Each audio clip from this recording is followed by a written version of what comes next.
I gotta wait for that. Make sure we're good here. You gotta get your mic. Microphone. Now I can't see what's happening. You took our monitor away. It's okay. We'll get there. All right, we're working on it. All right. You should introduce yourself now. I will. I'm waiting for the moment. Okay. When the moment's right, I'll do the intro. When the moment's right, you'll intro. I need my monitor. Okay. I'm like Barack Obama giving a speech. Okay. There it is. There it Hello and welcome to another riveting episode of Death by Cheeseburger. I am your host, Matt Jablonski, here with your other host. I am Ben Terhune. Ben Terhune like a motherfucker. So, bitches, it seems you heard we're giving away money. That's right, motherfuckers. We're giving away $100 when we reach 100 likes on Facebook. $100 in the form of an Amazon or just regular Visa. I don't give a fuck. Gift card. Some kind of gift card. You can spend money places. You can do things. We're not going to give you money that makes it easy to get drugs. If they take gift cards, that's on them. A good dealer would have the Square app. Between you and them, I don't want to know. This is just a reward for joining us here on our podcast, the podcast of love. It's blatant bribery is exactly what it is. It is. It is blatant bribery. You're never this excited at the beginning of a show. I'm Hi, a little Aunt taken Gail. away. I'm off my Hi, game Mom. now. So you didn't anticipate all of that, huh? No, you're never this excited. I'm not really excited, but I've already done one podcast today, so I'm just kind of already. Oh, you're in the zone. I guess, yeah. Well, the funny thing is that was about all I had. Oh. I had a strong intro. So you blew it in the first couple pumps. Just blew that wad. All right, first couple pumps, it was yeah. done. All right, I got you. So that's where we're going with that one, I see. Yeah, we're already in the gutter, and where better to be. So, did you do an open mic this week? You did do an open mic. I did an this open week. mic this week. I did Barry's Place again. Did you post half of one joke again on Facebook? No, I didn't actually, because like what I did was I had trimmed it down on my phone for Instagram, and Instagram will let you post like 60 seconds. Well, me and my badass phone editing skills, because I don't really do that type of thing with my fat looking bratwurst fingers, like it only took 60 seconds of my bit, so I cut my jokes in half. But I filmed my whole set plus another set of a woman who did a good routine. And she was like probably 50 something years of age and was doing Sweet. decent ones. Like she had a Tinder joke about how she just looked for an heir for her inheritance or something or other. Like it was way more elaborate than that, but it's funny as shit. And like she was good for like an opener for me. Not that it was her job to intro me or anything like that or open for me. Yeah. But like it was good. She left me with like really positive energy to go on when I got on stage. So That's always good. yeah, like it was probably the best set I've ever done in the last 16 times I've been on stage. So I was really stoked about that. Since we're talking about your stand-up exploits, I want to take a second and say to Grant and Abby, who were on the pod last week, which I finally posted the audio of today. Right, yeah. Slight procrastination. I want to say thank you to those guys for coming on. Abby, I got you $20, and the next time Ben's coming to open mic, I'll send it with him. You're probably not going to watch this. You got better shit to do. But if you do, thank you. It was awesome for you to come on. I know I'm a little awkward. All good. So you guys are awesome. I appreciate it. Yes, Abby dropped $20 on the floor on her way out of the Shaley Trailer Park, and we still have yet to go ahead and spend her money on hookers and booze. I just left that out there in a weird way. Yeah, you're just like, she's something about $20, and I'm like, this just sounds kind of like hooking at this point. Oh, damn. Like, I don't know where I was supposed to go with this. My apologies. You're a much better person than that. I didn't mean to make you seem that way. Yeah. Oops. Yeah, so there's that happened. So, Abby, dropped $20. I got that. It's here. You're cool. Anyway, also, on the topic of stand-up comedy, I have been impressed by, and I think we maybe talked about it a little bit, but your little endeavor, your YouTube channel you're planning. Yes. So Section 8 stand-up. Section 8 stand-up. Section, which was a running gag I think we had in like our very first episode together, where I was talking about going ahead and doing Section 8 stand-up, like building a budget stage somewhere in a place Like that's not a club, like a basement or a side room like of a house bad or something place. or other. Yeah. Well, see, the joke was because in the basement, which was a really sweet spot to do the podcast, yeah. but I don't live there anymore. Okay. So in the basement, I had in the back of the room, I had a brick wall. Yeah. And out from the brick wall, if you took down the shelves that were on it, then all the way to the back of the room, there was enough room to get like maybe 20 people in there comfortably. Yeah. And I always thought it would have been funny to just have like a basement in a regular neighborhood where like you got to like kind of drive down and like help like people who park in other places because you're not allowed to have cars all over you got to like shuttle people in, almost like a speakeasy comedy club. A speakeasy comedy club. So like in my mind, that's what I saw that basement as, was like Section 8 stand up. So then you carried the concept forward.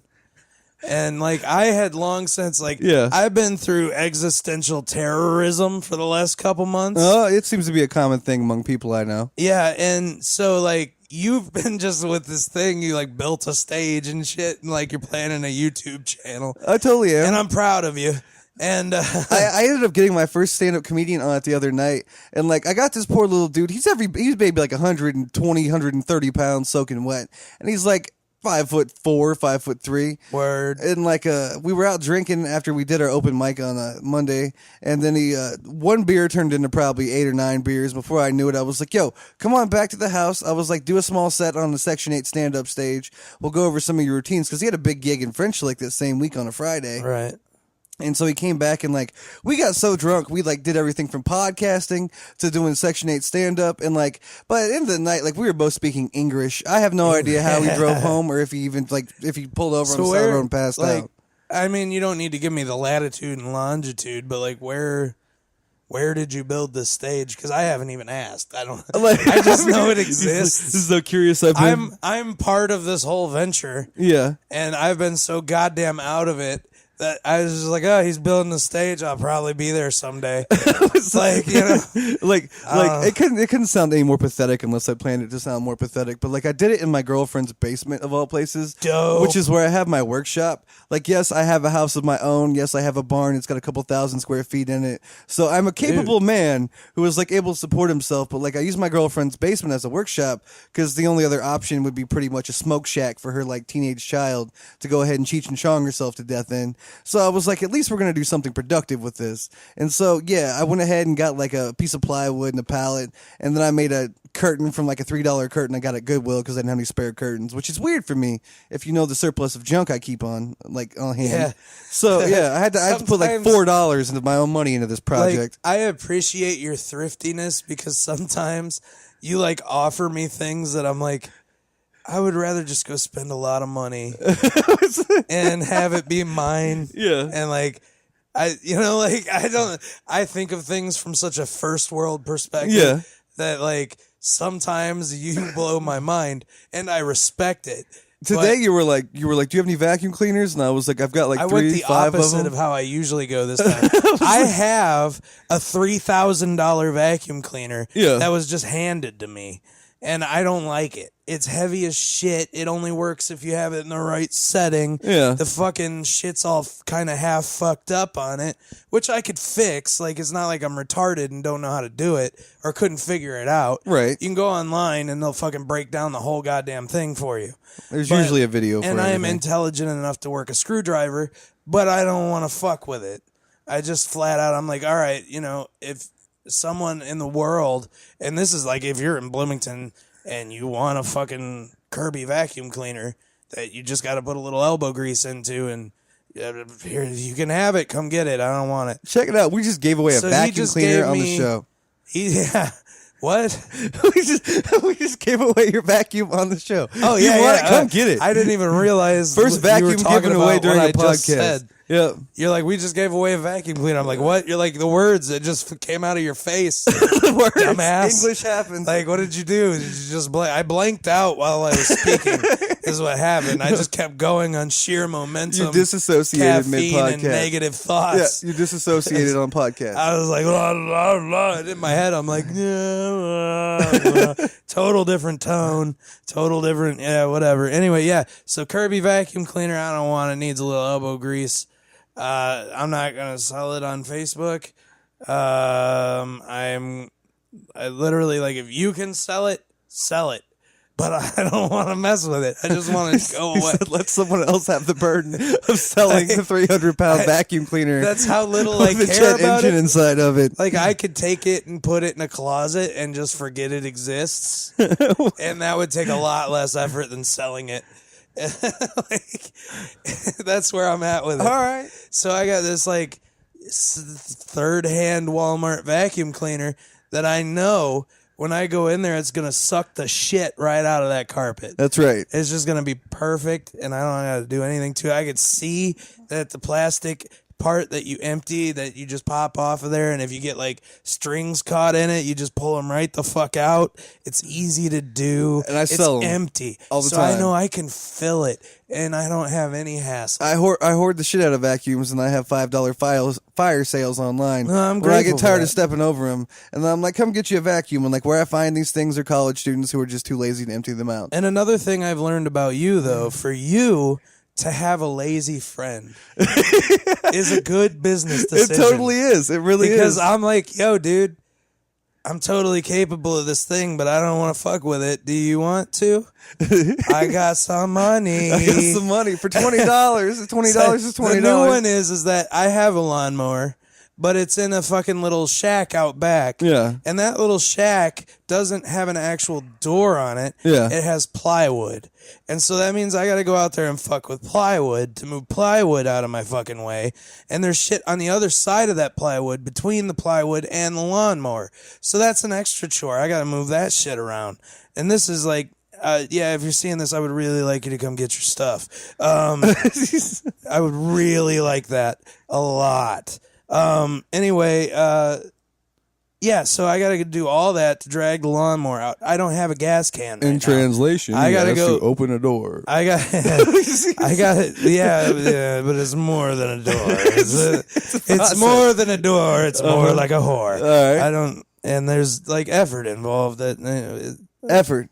actually is more like, I guess I'm whoring out my chores. That's really what you do for Yeah. $20. Like I hate mowing grass. I mowed my girlfriend's yard this morning, like when I woke up and everything, because she's been undergoing the existential crisis in which everybody Right. this week has undergone, one except me. And like I'm starting to feel fucking left out because like all this negativity is seeping over onto me. 2 months strong, dog. And my birthday's even tomorrow, and I fucking hate my birthdays. I despise my day of birth. Like, why we gotta have a day centered around the time my parents forgot to use a condom when they went to Graceland is fucking beyond me. Wait, it's not based on the day they forgot to use the condom. It's based on the day that occurred 9 months after. Well, 9 months after it with the human gestational cycle thrown in there. But like, when you were fired out of a vagina into the world. yes. Into the cosmos, you made your Well, entrance. technically, I was a C-section child if we're going that route. Okay, But well, you know, nonetheless, when they whatever. went I ahead, wanted to picture you like a cannonball. like a cannonball, I had a shooting fucking forth Miley into Cyrus. mediocrity. Miley Cyrus was playing behind it in Yeah. slow motion in my mind,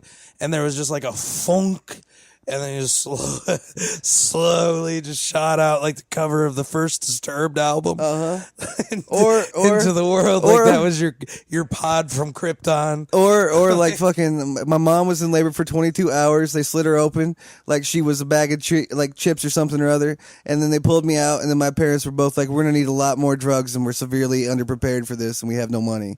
And then that would be what started my cycle of life right there. I mean, that's how you do things. That's right? how you do things. And I have no idea why I have to devote a day of this in which I have to receive instructions from other people on a day that's supposed to be about me and why I exist. That's literally what a fucking birthday is.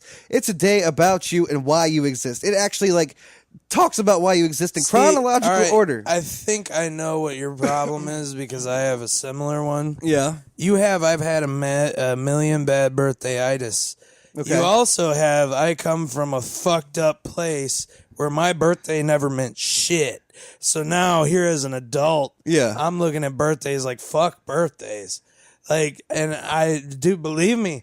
Like the girl I was in love with got married to another person like right after my birthday. No, like on my you know, birthday 2 years or right ago. before it, rather. On my birthday 2 years ago, like I had a meth head, like a girl that I was engaged to. We had a serious relationship at the time. Like she literally left me for a meth head on my birthday and had orchestrated it in such a way that it was just like more insulting and humiliating on me. Like she had went ahead and like planned the whole thing out just to go ahead and make it another humiliating day for me because she knew I had bad luck with birthdays. Right. Like I've had relatives come down with cancer or get a diagnosis of cancer on my birthday. Yeah. And then I've been deployed on my birthday and been in the middle of fucking like shit conditions. Yeah, fuck all that. For the military. Thanks, Uncle Sam. I mean, thanks for you who do it. But Yeah, I don't yeah. want nothing to do with none yeah, of and then that. like fucking I've been dumped on my birthday probably 4 or 5 times. Why all of a sudden on my birthday do these women become flippant when they were all of a sudden ride or die girls? I'll never know. But like my birthday has been a host of like things that just like one thing going wrong after the other. And I'm fucking over it and I have no idea why I want to celebrate. celebrate it. Like I'm putting this up there with Christmas at this point. Like it's just something. See, I still like Christmas. No, can't do it. I've had 2 terrible Christmases in a row, but I was still like, I do have a pretty solid like one section of my family, and not my extended family isn't even bad to me. They get into it all the time. Yeah. About dumb shit. Like to me, it's always like someone hurts someone's feelings and like, no, the other person doesn't want to apologize and stuff like that. Okay. And it's silly to me because it's like we're family. Like, right. For one, we ought to be able to bust each other's chops. We also ought to be able to speak honestly to each other. Sure. Like, if I've got a valid criticism of you, I ought to be able to say it, and you just be like, hey, this person loves me. Maybe they're doing it for a reason. Like, maybe I'm not attacking your, like, who you are. I'm attacking what you did. I'm not even attacking it. I'm suggesting maybe there's something outside of like what you thought. Like in any interaction we have with other people, we've always got to be, and this isn't an attack on anyone. I'm just going. Go for it. In any like interpersonal situation we have with other people, there are always going to be consequences for everything we say, everything we do. Like if you care about another person, you can't form your whole life around them. Right. But what you do need to do is be mindful of like how this decision will affect another person who may not have input onto this. Now, do I care about them enough to do what needs to be done to either be honest and upfront with them or protect their feelings in the way that I can? You know, like, because you can't like always protect another person's feelings, right? But now, if I know I want to do X, but this person I like over here, if I do this thing, emotional is going to be fucking hurt. Yeah.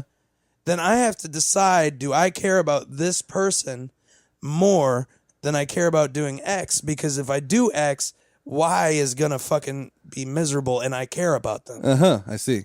So it's just a little like basic shit we got to do in our interactions with other people to get out of our own heads enough to appreciate that there's always going to be like, there's consequences for other people's actions. So like, those things that happen on your birthday where people were thoughtless with your feelings or intentionally hurt you because they knew they could magnify it, those aren't people who actually... Like, I had a good one some 5-6 years back when I was married, and we had my wife and I, at the time, had a child together. Well, basically, she had a child. Supposedly, I had a child, too, but I didn't. Happy Father's Day, still today, unknown guy, high five. And, like, and so, like, but my parents came over, and it's supposed to be my, like, actual daughters, like, you know, would have been by law, biological, and everything. First birthday, my parents came over, and they had gotten in a fight.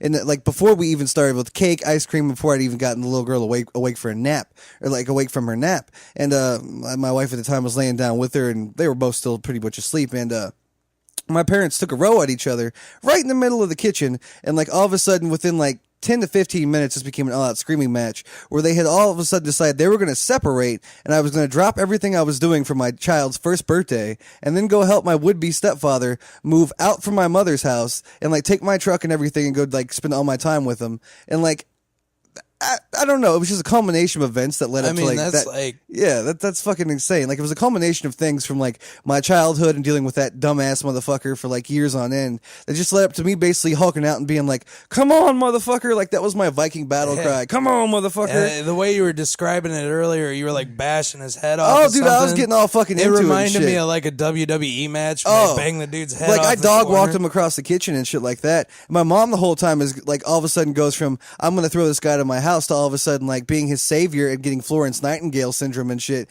and being like, don't hit my husband in the face. Isn't it great how people are to their captors? Oh yeah, it's fucked up. Like that fucking Stockholm syndrome. Yeah. Like I can't get out of this. Yeah, like so 1 minute like all of a sudden. Yes, you can. You just gotta not be fucking dumb. Yeah, like they're neutralizing my daughter's first birthday ever with their fucking drama, and then like I'm throwing down like white trash WWE style in the kitchen, like having my own fucking like what up, Storm? Pot and colander skillet Royal Rumble up in this bitch, and then like my mom's all like, "Don't hit the man I love," and I'm like, "Well, 15 minutes ago you want him to live in the street and suck dick for rent." Like I don't know where you're trying to go with this, and like that was happening on my dude. Like my birthdays have gone fucking horrible and shit like that just because of family stuff and drama. And it's not. I mean, like we were talking about, and I like this existential turn we're taking. Okay. We were talking earlier about like how you And this is sort of like a dynamic between us too. You give me some shit sometimes, but I totally give you shit. I'm very like blunt in my replies. Like I don't give a fuck. Like Yeah, I'm yeah. going through it, you know? Yeah. Anyway, but you were saying how like a lot of the people in your life are going through like a thing. They're where all they're going not, through. They're not being like totally rational and reasonable. Hell no. And see, the funny thing is one of the things I recognize in you is you have the same sort of injuries that we have. Yeah, yeah. But your response to them is hyper different from everyone else. It totally so is. you go the other way where you're super fucking pragmatic about it. Oh, absolutely. Everything. And I'm in the middle somewhere. Yeah. Like I could skew off to emotional one day Yeah. and be completely logical the next, but I'm never a hard ass about like it doesn't frustrate me that other people are the same way. Well, like, cuz like yeah. I recognize that like your hyper pragmatism, Yeah. my sort of like emotional skid out, or like it's just sort of we favor extremes. Yeah. Yours happens to be more tidy. Oh, like so like what it That's definitely is a thing. like yeah, you totally care about a person, but this person has like become a drain on your time or your money or your energy or whatever, and then you get to a point. You have a threshold, and yours is fairly low. Oh yeah, mine is totally once low. Once they like, get yeah. to a point of negative impact on your life, you're just doop. Yeah, no matter that's how much exactly you it. care about them, you're able to just be like, I'm not talking. No, to that I person. just a switch I flip. I've been with people for years, and I've had long drawn out relationships with people, not even like on a romantic level or nothing like that. We've been friends and everything. And then the minute they've done something to negatively impact my life, and like I knew that there was no way they could make amends for it, and it was going to be a continual impact on my life, I just fucking dropped them because like. Hang on. When you say there's no way that they could make amends for it, how do you mean? Like, Well, some things there's you just could do. nothing they could do that would fix the rift for you. Yeah, like or there's pretty much. nothing Yeah. they're going like. I don't understand. I had an uncle one time hit on a girl I dated, and like to get in her pants and everything, he basically like we lived together, so Right. like he basically insinuated that I was cheating on her, and like at the time I wasn't cheating on her. Like that's what really was fucked up because like I cheated on her later when she went all fucking nuts or whatever, and I'm totally okay with that. That's another story in itself for another podcast. Yeah. But like he really was. This took place at a KFC downtown Bloomington, West 3rd Street, and like he went into Where her. the best white trash stories happen. Yeah, dude. He went into her work because she was a manager at a KFC, and like he wanted to get some free chicken, so he thought he'd go ahead and snuggle up to her and like say some shit. And like he figured the best way to get on her good side was to say I was a piece of shit. But the thing was, I was White knight. Yeah, I was raising her kids and everything else, and like I was doing a good job with the relationship at the time. And so he goes up and he's like, he's a piece of shit. He's like, gotta come on with an older man who's got experience and stuff. And like this guy's got a fucking like. A panis, a pot belly, looked like a pot belly pig, bald as shit with a small like lumberjack beard, and like probably has the endurance of fucking a maggot. Like there's no fucking like contest to this, and like he's all telling her this guy that you're dating who is my actual nephew by flesh and blood, my brother's son, he's a piece of shit, he's cheating on you. And I'm like, so you're trying to render me homeless, get me thrown out of the house that I'm sharing with this girl, you're trying to kill my relationship, all because you wanted a fucking 12 piece of extra crispy? Is that what we're having right now? That sounds like a wonderful uncle. And so, like, then I told him straight in the fucking face. I was like, dude, if I ever fucking run into you again, I said, I'll probably beat your ass. And I was like, and we aren't family. I said, as far as anybody knows, the only thing we share is a last name. And if we ever cross paths again, I'm probably going to fuck you up. And, like, that's it. Mama said knock you out. We haven't spoken since then. He talked to me briefly. Like, we didn't speak for probably almost 10 years. And he talked to me briefly just last year because his daughter was in the hospital. And I still talk to his daughter, who's a cousin of mine, obviously, because it's my uncle. And word. So like I talked briefly, and he got up in my face for about 15 minutes, and like told me I was gonna beat my ass. He was uncomfortable with my sexuality. He didn't like how much I talked about our family through like my entertaining routines and my books that I wrote and everything else. What the actual fuck does your sexuality have on? What is the bearing on his comfort? I remember like it was just funny because he was like, if your dad knew you were bisexual, he'd roll over in his grave. And I was like, I get more pussy than dick, and my father ever did, just strictly sticking to one gender. Because my dad was just kind of like a bigoted, angry rapist type of a dude who got like he was charged for stalking like 3 or 4 times when he was alive, and rape. He had one count of rape on his rap sheet too by the time he died. And like, so I was just kind of like, I'm a way better person than he ever was. And I was like, and you're upset with the fact that I occasionally like dick? I was like, what the fuck's that got to do with anything? But I never even got into this heated debate with him or nothing like that because I realized I had cut him out of my life like a long time ago, so he just really didn't matter. You were really hot on the audio there. I was hot on the audio. Hot. Hot. Yeah, so that sounds like a wonderful family member to have. Totally. I don't know, man. Most of my shit comes from my dad, but like, it really wasn't like, he wasn't around that long, but boy, when he was, did he make an impact. Yeah. Like, and he has these like moments where he's kind of a good guy. Yeah. And like, we've had times where like, as an adult, I've tried to develop a relationship with him. He does all right for a while. Yeah. And then he eventually like, what his weakness is like, and this is what I'm trying to realize and like steer out of, is like, he gets in the friend zone with girls who have zero interest in him. Yeah. Not even zero, like negative 30 Negative interest 30 in him. interest. And so like, they're girls my age or my sister's age, and they're also like, they're in and out again junkies. Yeah. So like, they're either into like meth or heroin or whatever. And so he knows everyone on the homeless circuit, and then probably everyone at the very next level too. Yeah. And so like, he knows where to find whatever. And he like likes this chick or whatever. So in order for her to stay around, he supplies, and he gets in the cycle. And I'm just like, yo, fuck that, dude. Like, I don't have any time for that. Yeah, yeah. You're 50 some fucking years old. Like 1964. What's that? 54? Yeah, yeah. 54 goddamn years old. You're chasing a 28-year-old girl who's a fucking junkie and supplying her goddamn buzz, hoping to get in her pants. And maybe occasionally you do, but goddamn, dude. Yeah. What the fuck?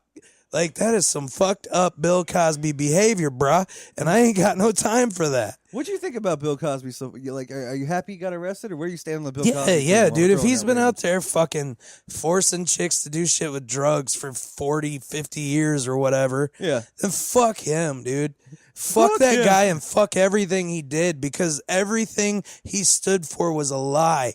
And I hate motherfuckers like that, dude. When you build a big platform and you stand on high. You saw the shit like he would put out about black dudes and sagging their pants, and there's no responsibility in the home and no accountability. And it's like, dude, you're out here raping bitches for 40 years. Sit down and shut your fucking dumbass mouth, Bill Cosby. Yeah. I hope you fucking die and get fucked with pineapples. Right next to Hitler forever. Right next to Hitler forever. Let's see, was that a Lil Nicky reference? Yeah. It was, it's just fucked up how, like, you can go from having that, like, that grown up, like, adult male figure in your life who's supposed to be a role model for America, and secretly, like, you find out the entire time, like, he's just been roofing women everywhere and just getting his fuck on without consent. And, like, it's shocking to know that, like, a person does that when they're trying to portray this, like, strict image of people. I think, like, it's just one of the few times where everything's just been shown in a different light, that it just permanently alters a person's perception about how the way things could be. Like, I don't think a lot of people even anticipated Kanye West going off his fucking rocker this week. I don't think people realize that Kanye West didn't go as far off the reservation as they think he did. There was actually a lot of context after the fact. He said a bunch of dumb shit. Then he got confronted and presented with the truth. And then he apologized to the dude to his face. Yeah. And he said, I'm sorry for hurting you. I didn't see everything from your perspective. Yeah. Kanye West is in a place where most people, not black people, most people will never be. Like, he's at a level of celebrity and fame, and he is an extraordinarily creative artist. Yeah. And so to think that he would get disassociated from, like, his own roots. Yeah. Like, is not that far-fetched. Like, he's fucking a Kardashian. This is Which, true. don't get me wrong, that doesn't sound appealing to me whatsoever. Like, I would not want anything to do with that. I couldn't handle the drama. But in the world, that's a very coveted thing. Like Saudi royalty trying to pay like $80 million for a date with Kim Kardashian.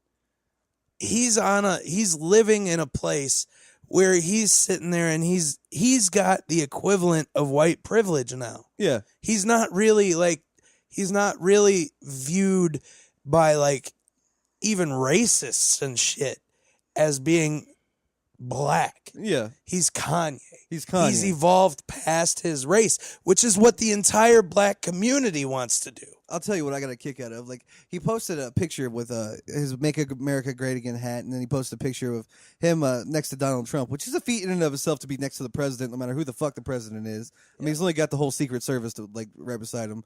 But then he went from having, like, he lost like 9 million Twitter followers in a matter of 20 minutes. Once he because of the Trump. people that support him Yeah. are not the people he supports anymore. Yeah. He doesn't realize. I think he's probably about to learn that. And it's not even like he could even end up being persuaded not to like where Donald Trump's coming from politically. Yeah.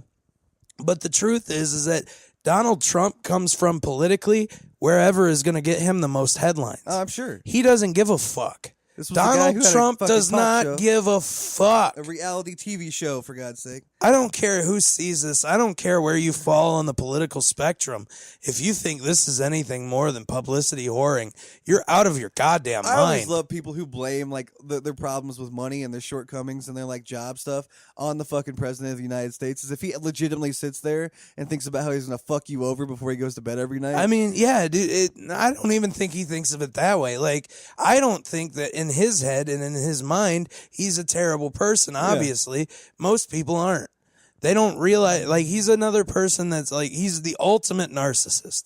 He doesn't realize that he like has a negative impact on others. He just thinks everything he does is great. Do you think you think celebrities like you think they're actually like better people before they become celebrity, and you think the celebrity like under the pressure, and the scrutiny, and everything alters the way they? I don't know that that's always true. Some type of mania I think or that something? probably happens to some people. Yeah. But what I think is that when someone who is a narcissist is given a ton of fame and money and blah blah blah, then that narcissism is going to come out.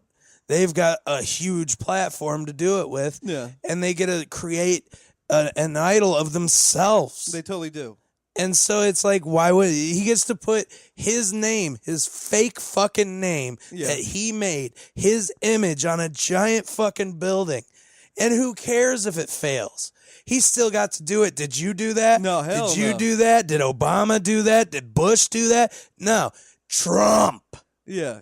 He gets to have the biggest metaphorical dick. And that's what it is, pure narcissism. And if you can't see that, it's professional fame whoring. like, it's all it is. He doesn't care. He's in as long as he's in. If they kick him out, they kick him out. Yeah. He doesn't care. Like I don't know. I think being a celebrity and stuff, it would alter a lot of people. I don't think I'd be someone who'd be altered if I were like well known and had like a celebrity status. But then again, like I'm the type of guy. I'm gonna do an interview for Death by Cheeseburger tomorrow with a guy named Kevin Guti, who I guess is on Amazon Prime, and he's the host of Comics Watching Other Comics. I don't know if you've ever seen this or not. I'm going to have to check it out. I have not. Yeah, I'm about to bone up on Kevin Guti. And I his do life have and his shows Amazon tonight. Video. Yeah. And so, like, his agent was the one who, like, publicist or talent director or whatever, went ahead and sent me a message in my on Facebook in my DMs and was just kind of like, I'd like for so-and-so to be on your show, and apparently he's a big name or something other like that. And I was like, you do realize that our podcast takes place in a shady trailer park in which people have died due to cocaine deals gone awry, and you do realize that, like, we are not famous, and this is probably not a positive career move for this guy to be on the show. He's not going to get, like, you know, more notoriety, more views, and this is not going to, like, boost his overall, like, you know, social presence. And I was like, basically, we're just going to probably have an awkward telephone interview and hope for the best. And he was like, oh, I'm totally all for it.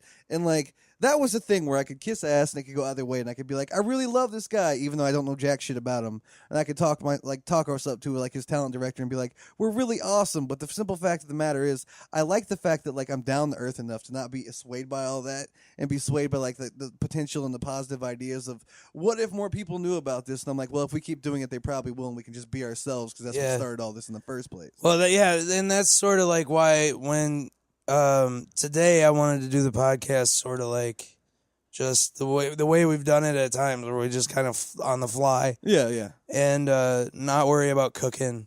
And last week was cool because it was our first try at having guests. Yeah.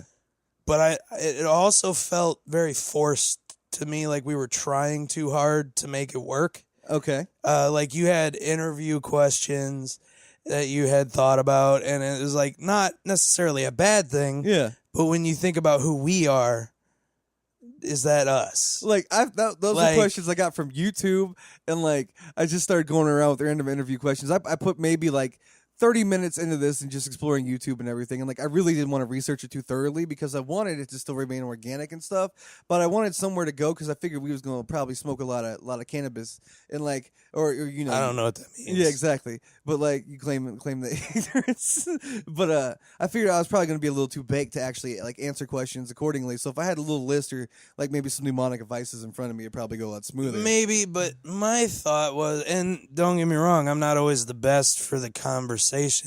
And not everyone wants to come in and go straight into an existential talk with someone they don't know. Oh, yeah. So there's like a happy medium somewhere, I think, where maybe we could bring them in, warm them up, and then get into like just talking. Because the idea of like, it was funny because, and I'm not just criticizing you because I was part of this too, and I was hosting it.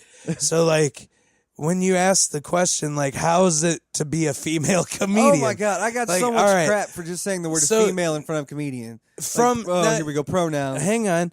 It's not, obviously she's not ashamed of being a female. Right. Nor is she ashamed of being a comedian. Right. The problem is that there is a perception in the comedy community, not just the community, but amongst a lot of fans, that women aren't funny.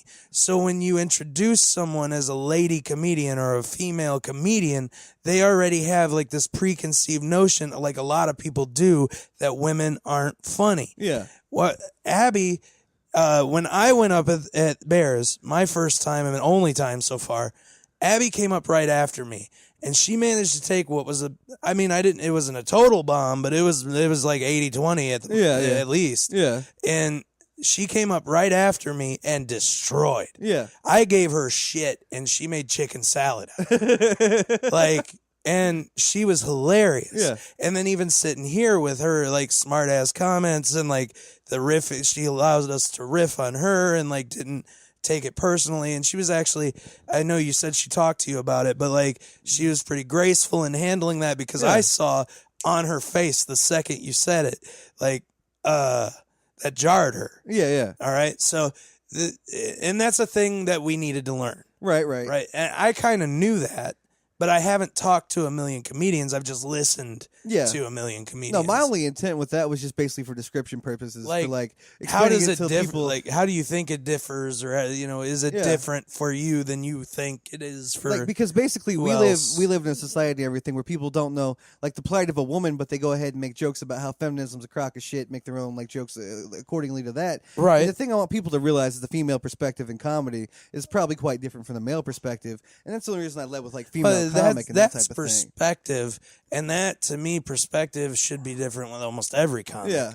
Male, female, Chinese, whatever. And plus, like for the listeners in Radio Land, I also didn't want them to get lost on like anything that was like could have sounded gender neutral at the time because that was kind of baked anyway. And like I just wanted to be more specific, so I said female comic. But like if we'd have had someone on the show whose name was like Lee or Jordan or something like that, I would have just let them figure it out. You think? Yeah. Like, tone of voice is everything. Like I know some guys most who sound like chicks girls, sound and some like girls chicks. who sound like guys. Most I know a chicks few sound whose like voices chicks. throw me off though. I have met some too, and like if I felt like if I was sitting here talking to somebody and in my headphones, I'm looking at a dude and I know that they identify as dude, and they sound chick, then I might say, for the listeners, your voice is you're a male, totally mistakable. Yeah, I got you. So like, but I think that, and I've listened to a lot of comedians, men, women, like everyone, they've talked about it, and most comedians are in agreement that like women have an unfair bias towards them in comedy to begin with. And so then to be identified by that thing that is biased against them is not comfortable. Yeah. And so that's where they're coming from. And like for me to see her reaction to it, for you to even just have the experience and then the conversations that came afterwards. Totally, the whole thing was a learning experience. It became like a total like, it was like a good learning experience.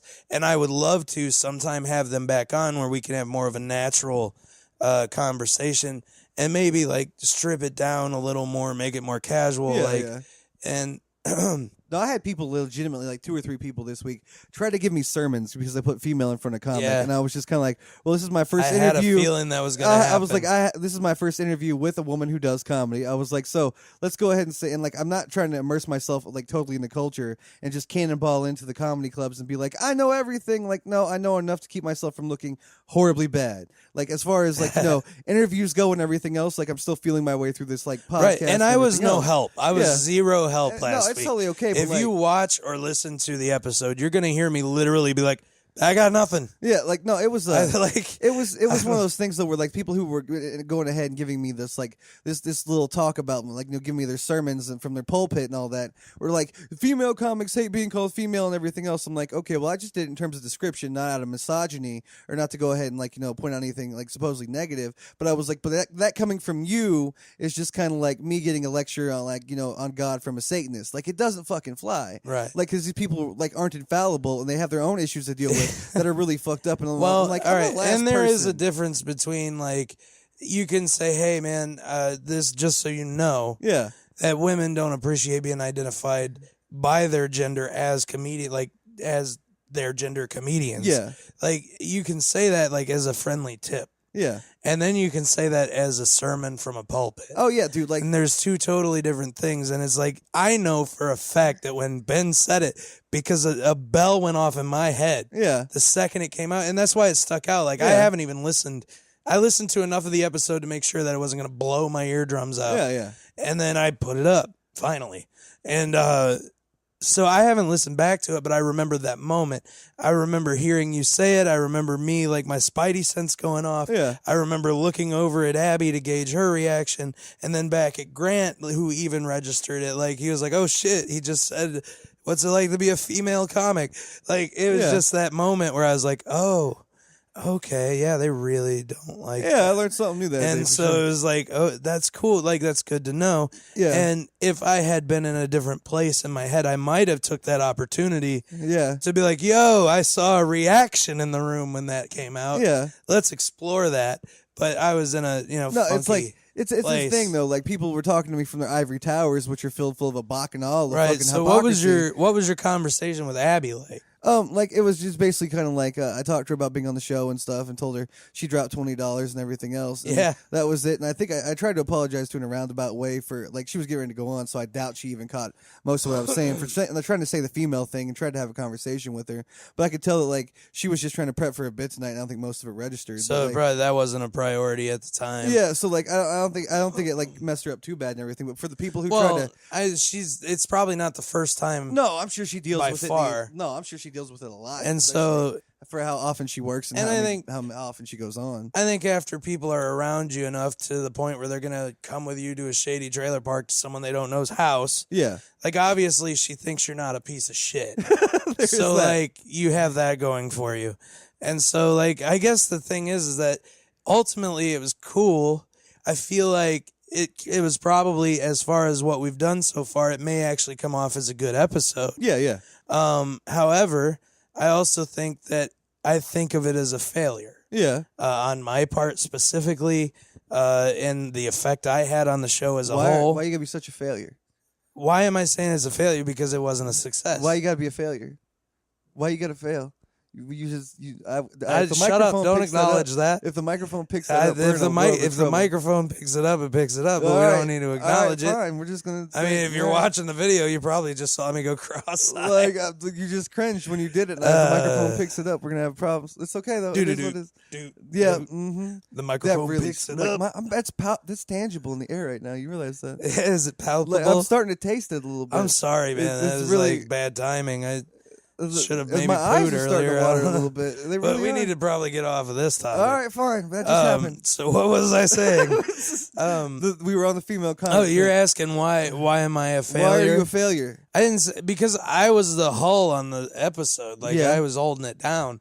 Like I was not, when you needed me to pick it up and like keep the conversation going, I was just like, I don't know what we're doing. Like I don't like, Okay. dude, I completely like, I just wanted to listen to them talk. You know what I mean? Yeah. Like, and talk about comedy and then add in your goofy personality on top of it. I Because appreciate that. you have a way of like mowing through shit. Like, that even sometimes like you'll completely derail one of my thoughts with a totally different thought that goes out another way. So like I was sort of just watching like the conversation, but then I wasn't really thinking either because I had probably just had a shitty conversation with some that's not a new one. I had probably just had a conversation with someone right before that. Yeah. And it wasn't great. So like I was just like, yeah, you're driving. You're driving, driving. you're cooking, you're serving, you're doing everything. I was dog. driving, cooking, and serving. I put the shit on the table, and then that was about it for me. That was it, yeah. And then you checked out, I guess. So and then here this week, I can't shut the fuck up. Well, you know, you're bound to have the ups and downs. I'm not. It's not even like I'm not doing great or nothing. It's just like I've been thinking about things, and so. One of those things was the episode we did of the podcast and how we do the podcast and maybe like what is it, because like to me I was doing the Matt signal, which I haven't done for a while, actually since a few weeks before we started this one, and I was like, Death by Cheeseburger has always been an idea in my head, like I know that if I keep going this way, then I'm going to be 45 or whatever, and it's going to be Death by Cheeseburger. Okay. That's always been a joke in my head. Bad joke, whatever. But I love the Death by Cheeseburger. It's just a soundbite. Yeah. So, anyway, like I just threw out the name. I was like, if I ever do another podcast, it'll probably be called Death by Cheeseburger. And you're like, I'll be on that shit. And then you came over and did it. And you're like, I'd be on that shit every week. And I was like, all right, whatever, man. So like, I really never had a plan. Yeah. And I didn't even consider like the video, like putting a camera in front of us, because like I can't afford a good setup. Right. Like I could probably come up with like a way, like I was telling you, we could probably put 2 people all in battleship, like 4 people, with all of us in like battleship to each other back to back with our laptops. Yeah. And what I can do is I can get a program where we can route a Skype call through the program, and it takes all 4 of our Skype screens, so I can click back and forth between which one's primary. Yeah, yeah. And I could run the show that way on 4 separate webcams. Yeah. And that's about the only way I could think of to give it any kind of like almost professional look, but we'll just look like 4 vloggers, you know? Yeah, that's pretty but much there's it. Nothing wrong with that. Like, I don't have a problem with that. This isn't a big budget thing. We're making it up as we go. I'm not actually a sound engineer. I just listen to it. If it sounds shitty, I try to make a minor adjustment for the next time. I have total. I have $115, and that's the 2 blue microphones USB. That's the Shure SM58. That's the laptop. That's the entire stage I use for Section 8 stand-up. And then, like, that's also, like, the mixer I just got this morning for a birthday present. The Shure SM58 found a home, huh? Apparently it did, because it's now for Section 8 stand-up. Well, obviously the giveaway wasn't working. No, obviously it's not. And we never actually announced that was canceled. Yeah. But I think it should be generally assumed when we started a new one that the old one was sort of abandoned. I'd love to see someone go ahead and bitch at us and be like, I'm not getting a microphone, but couldn't no, you but cash you're getting instead? $100 you could buy the microphone thing. with. Yeah. So yeah, that wasn't working. Money talks, bullshit walks. Every day, like, all day. That's why I'm like, yo, Ben, I need my lawn mowed. How much? And you're like 20, and I'm like, yeah, cool. $20 is $20. And then I'm like, why don't you hook up a couple bottles of Shine while you're at it? That's right, because I didn't get shit for fucking mowing my girlfriend's lawn this morning, except more shit in return. That poor woman, she's under so much stress right now. She's supposed to be writing a 10-page paper, and she's probably taking time to watch our podcast just because she supports me. Yeah, I think I saw her on there. Hi. Yeah. Yeah, it's like, I don't know, but yeah, I can agree. Like with your premise that like everyone you know is like going through some shit or whatever. Yep. Because it's that way like with all the close people in my life too, and it's funny. I've actually got like 3 friends who are in like scarily similar situations. Jesus. Yeah. And like all of us, and then I sat back and I looked at it and I looked at our personalities and like what we have in common, and all of us are empaths. Okay. Yeah. Like, and so we just keep making ourselves punching bags for the people we love. Like, dude, like one of the things I'm good at is psychoanalyzing people and understanding their emotions, and then going ahead and taking all that information that I assimilate just from watching them, and then realizing what they're probably about to do next and predicting their next move. And so, if life were just one giant game of chess, I'd always probably be 3 moves ahead and at least have a decent start. But like, I'm the type of person who will watch you go ahead and like do unhealthy patterns of behavior. I'll watch you go ahead and go through it, and I'll support you while you do. But then when you start fucking up, I'll either duck out or just be like, I'm gonna watch you fuck up from afar because I don't want it to go ahead and transfer over into my life and fuck my life up. well, for And, me, like, that's one of those things. It's and fucking exhausting. For my particular thing, like, I usually am able to hold down the main shit. So, like, I've always got a place to live. I've always got, like, a car. I've always got what I need to exist. And I'm not saying I don't fuck up or have any bills out there because, Right. come find me, bro. But it's not hard. It's really not hard to find me.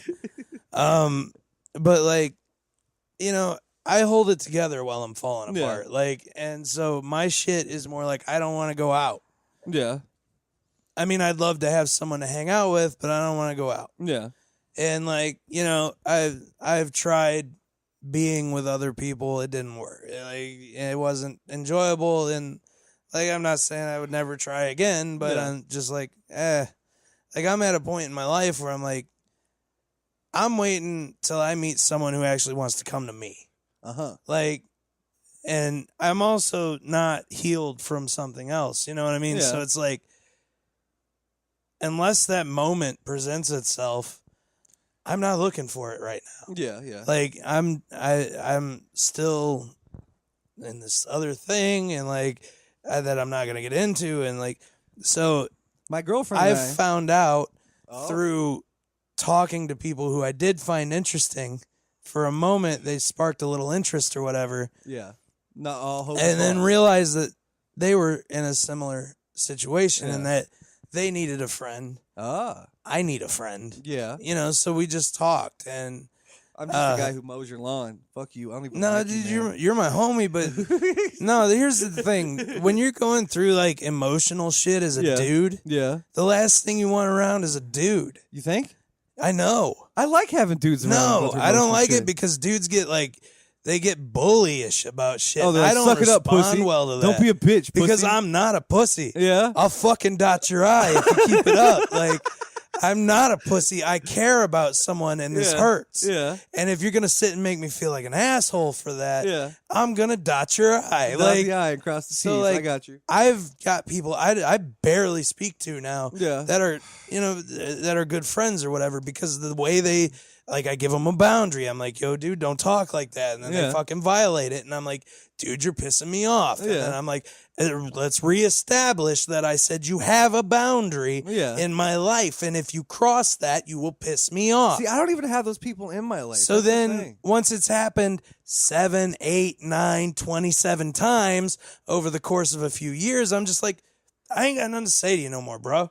Like, you have disrespected me 1,000 fucking times, and you think that you were doing me a favor because you're saying things to me that are inherently probably true, or at least would be beneficial to me for me to think. But the problem is I've already thought all that shit. I already know all those words. I don't need you to sit and be a cunt to me, like, just drilling it into my goddamn head over and over again, because obviously if I was so good at thinking that somebody was doing everything to hurt me and this was the end of the world and like, I should just cut this person off, and if I was good at letting go, I would have fucking done it by now. Right? So, like, you have to respect the fact that I'm not you. Yeah, I have. And that's not aimed at you, because you've been, I mean, I allow you to get away with more than most people, but that's just because I know who you are, and I know that you're going to say whatever flies out of your face. That's usually what I do. And if you piss me off to a certain point, and I got to be like, yo, you got to go for a while, you'll probably laugh at me, and eventually I'll just be like, yo, what's up? We got a pod? And then, like, it's not going to be that big of a deal. But, like, I also know that you can appreciate the mental space, the fact that I'm not quite perfectly adjusted. Sure, yeah. And so I know that if I give you a hard boundary, you'll most likely respect that because you're not a toxic person. 9 times out of 10. I'm not worried about that. There'll be that 10th time when I'm drunk and I'll have a bunch of jokes lined up. Now I don't let those friends in my life who just go ahead and push past my boundaries because they think they can. Like I had one friend, my girlfriend's like 16 years older than me, and while this is the subject of a few jokes here and there, like once you become an adult and like then it's just a matter of like the age is just pretty much a trivial number at that point. Right. But my favorite one is like Indiana and most southern states, they refer to your significant other as your old lady. And a friend of mine's like, so how's your super old lady? And like he said it one fucking time, and we were in an enclosed car together in my truck, as a matter of fact. And so like without even like hesitating, I reached over and I full on slapped him in the fucking mouth, and then I kept on driving like nothing had happened. Like that's pretty much. That's pretty slick. To this day, he still won't even bring it up. He's just kind of like, yeah, I got slapped in the mouth for saying stupid shit. I don't know why, but that reminds me of a situation that happened once when I was in high school, and I don't know if Sheila's watching right now. When she's online and we come on, she usually does.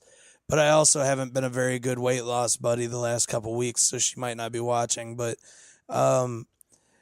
my friend Sheila, I had a friend, we had 4 friends in the car. Yeah. So it was me and my buddy Chris were up front. I had a 92 Oldsmobile Cutlass Sierra. Oh, you're balling. Sweet wagon, man. I love that thing. And is just one of those big boats, man. Yeah, It's fucking, they were awesome. So like we're driving out, and the town's called, it's between two, they're not even really towns. It's just an area. Yeah. And it's Gettin and Catawba. And we're taking, so it's me and my buddy Chris up front. In the back behind me is Sheila. In the middle, I believe, is a dude named Jordan. And then on the right-hand side in the back is my friend Beth.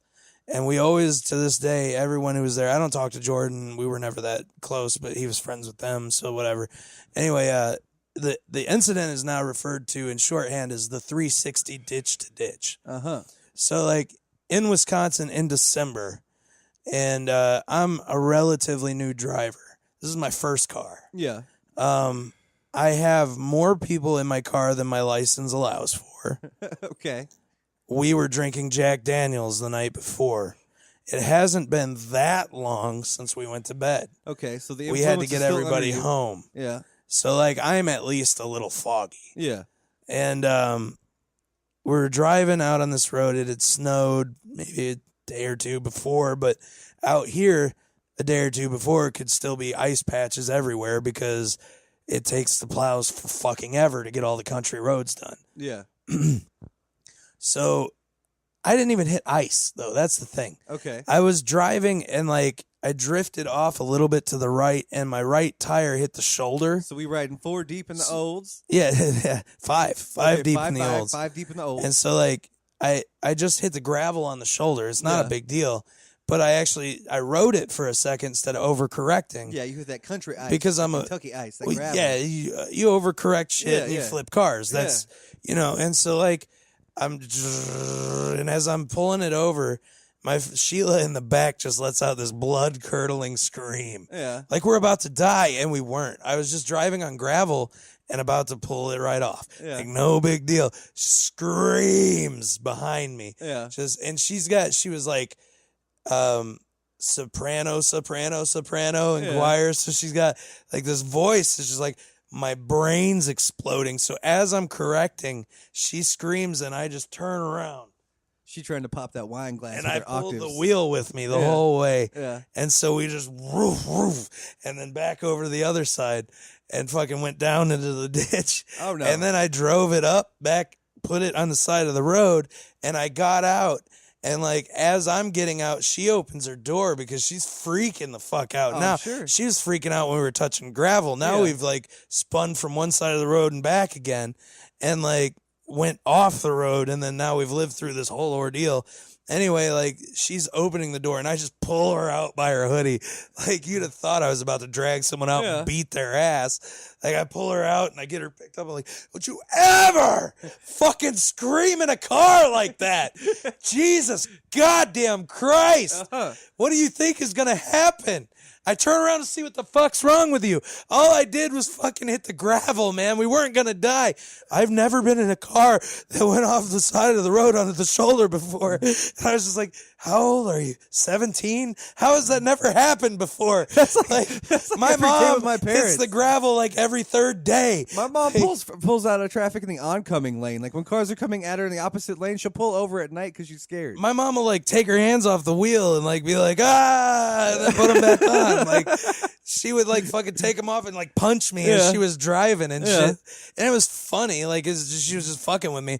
But like, I don't panic. Like in the car, I've always been pretty cool in the clutch. Like I've been in a lot of crazy ass weird, like, oh shit, can't believe I saved that. Like, and like, whatever. If I die, I die. I just don't freak out. Like, I mean, I know every time I get in a car, there's a chance that I'm not getting home that day. Yeah. So like, I don't freak out when shit happens. Hi, Elizabeth. So like, I was just like, why are you freaking out, dog? I don't get it. So yeah, that's the day we will forever refer to as the 360 ditch to ditch. And my friend Sheila, who normally watches the pod, was a big part of that one. So I don't know. For some reason, that made me think of like car shenanigans. My first car was a 1993 Ford Festiva, Nice. 4-cylinder car, like a little egg. I only learned how to drive stick 2 days before I got it, and I got it from the uncle I previously mentioned who tried to get some free chicken with his penis. And like basically what I did was I didn't have license plates, I didn't have insurance, and I barely had gas money. And it was like a snow day. The snow was like fucking probably 4 inches deep. The roads are barely even plowed. So I get in the Ford Festiva of doom. I get all the friends I can get from school because it's a snow day. So there's like 5 or 6 of us.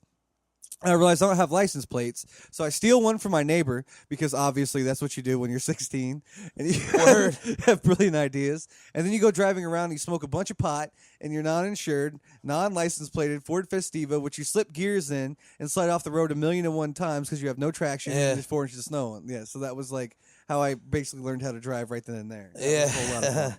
I had a Pontiac Sunfire. It was a 98. Maybe a 96, but it was like somewhere between red and pink. Yeah. It was almost pink. It was almost pink. The sun had scorched the red out of it. My mom bought it and like, no, it was intentionally almost pink. Yeah. And my mom bought it. She had it for a couple years or whatever. And then she gave it to me my senior year. Like I needed a car and I wasn't making a ton of money at the time. And so like, that was her thing she could do for me. She gave me her already paid for car. Anyway, so I drove that thing around for like 4 years or whatever, and I had some fucking iffy moments in that thing. Yeah. And like I remember one time, and I'm not gonna name the specific friends because they're both parents and like respectable citizens now, but we were out doing a burn cruise in the country.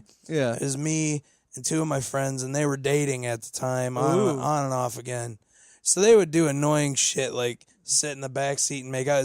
Never mind the fact that this you were chick, the chauffeur in the third wheel. I was the chauffeur in the third wheel, and this chick was always just absolutely beautiful to me. And like we were the best of friends, and I was like, literally the only thing that wasn't there was my dick inside her. So it was like, okay, you know what I mean? It was one of those things where you don't understand how you're so close. Yeah. Like, and anyway, so yeah, they would like make out in the back seat and never give a fucking thought to how much it was pissing me off. Yeah. And I was a good friend, so I just did whatever. And anyway, one of these times, lady friend is sitting in the back seat. Dude friend is in the front seat. Dude friend hands me a joint. I take a big hit off it. I go to hand it back to lady friend, and I don't realize I've driven this road 1,000 times. I was just looking straight ahead. Yeah. I knew where I was. There's a hard right all of a sudden. Just fucking hard right. Yeah. And I'm handing a joint as we go into this corner. Uh-huh. And so I look up, and I'm on my way off the road. Yeah. And so, like, I just fucking e-brake hanger around, like, because that car is the perfect car to e-brake. Yeah. You hit that dirt and e-brake, you're gonna spin right okay, around. get your Dukes of Hazzard. And so, like, I was going probably 40 miles an hour off the corner of the fucking turn. Tokyo drift into sunfire. Whipped it around and fucking drove it right up out of there, and like never even stopped. Like, and so you was a badass. I guess in that moment, You was having your Jeff Gordon. But moment. like, I don't run out and race cars. This is just a thing that it's like my mutant power kicks in when I'm about to die. Yeah. And then I save it, and then I have no idea how I did it. Like, if I was to consciously try to drive like that, I would die. Okay. But this is just like, I don't know, like my spidey sense or something. Like, I get like some sort of shot of adrenaline, and all of a sudden I'm like fucking Bush songs playing or something, like in the background, and I'm just like, got a machine hand, and then I pull her up, and we're good. Like, I don't know, man. I've always been lucky in cars. Like, I once ripped the front off a Chevy S10 with 2 pounds of weed in the car, and like, sweet. oh my god, it was horrible. It was like the statute of limitations is long since passed on this, Right. so I'm really happy about it. But it was a long time ago when I had a friend, and my license was suspended at the time because when I came home from the military, someone had gotten a ticket in my name, like told the cops they were me, but like I tried to fight it and say, you know, I was over on another continent. This could not be my ticket, and the courthouse didn't care. They just wanted their money. I didn't have it at the time. That's usually how that goes. Yeah, so I was like, my buddy was over and he had some girl with him and he wanted to fuck her. And I was like, you let me borrow your truck to go run this errand. And the errand was picking up weed, mind you. I was like, you go ahead and have all the sex you want with her in the house, wherever the fuck you want, and clean up after yourself, whatever. Yeah. And he throws me the keys to his truck. I take off and I go and I get this dope ass weed that I got a really good deal on to finally make some money and set things right in my wallet. And I'm going down a 1-lane country road. I'm doing 55 in a Chevy S10 4x4.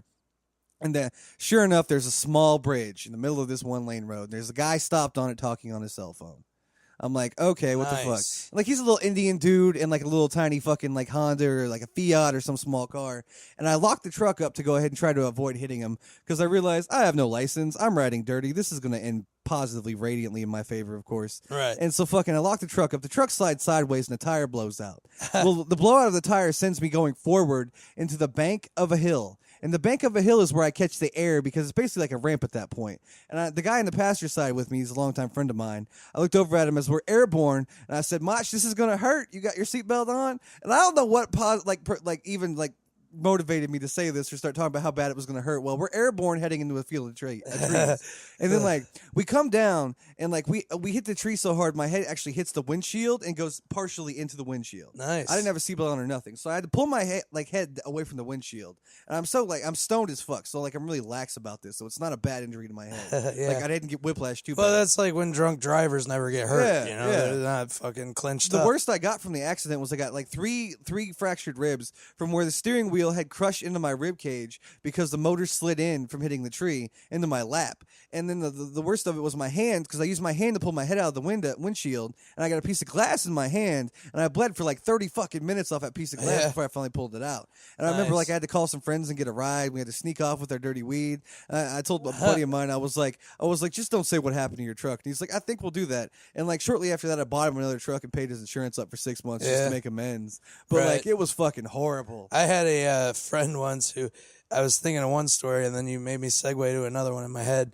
This one wasn't actually me. I am notorious for the I buy you fly. Okay. Like, if you want dinner and you're willing to go get it, I will give you my debit card. You can go get that shit and bring it on back. Yeah.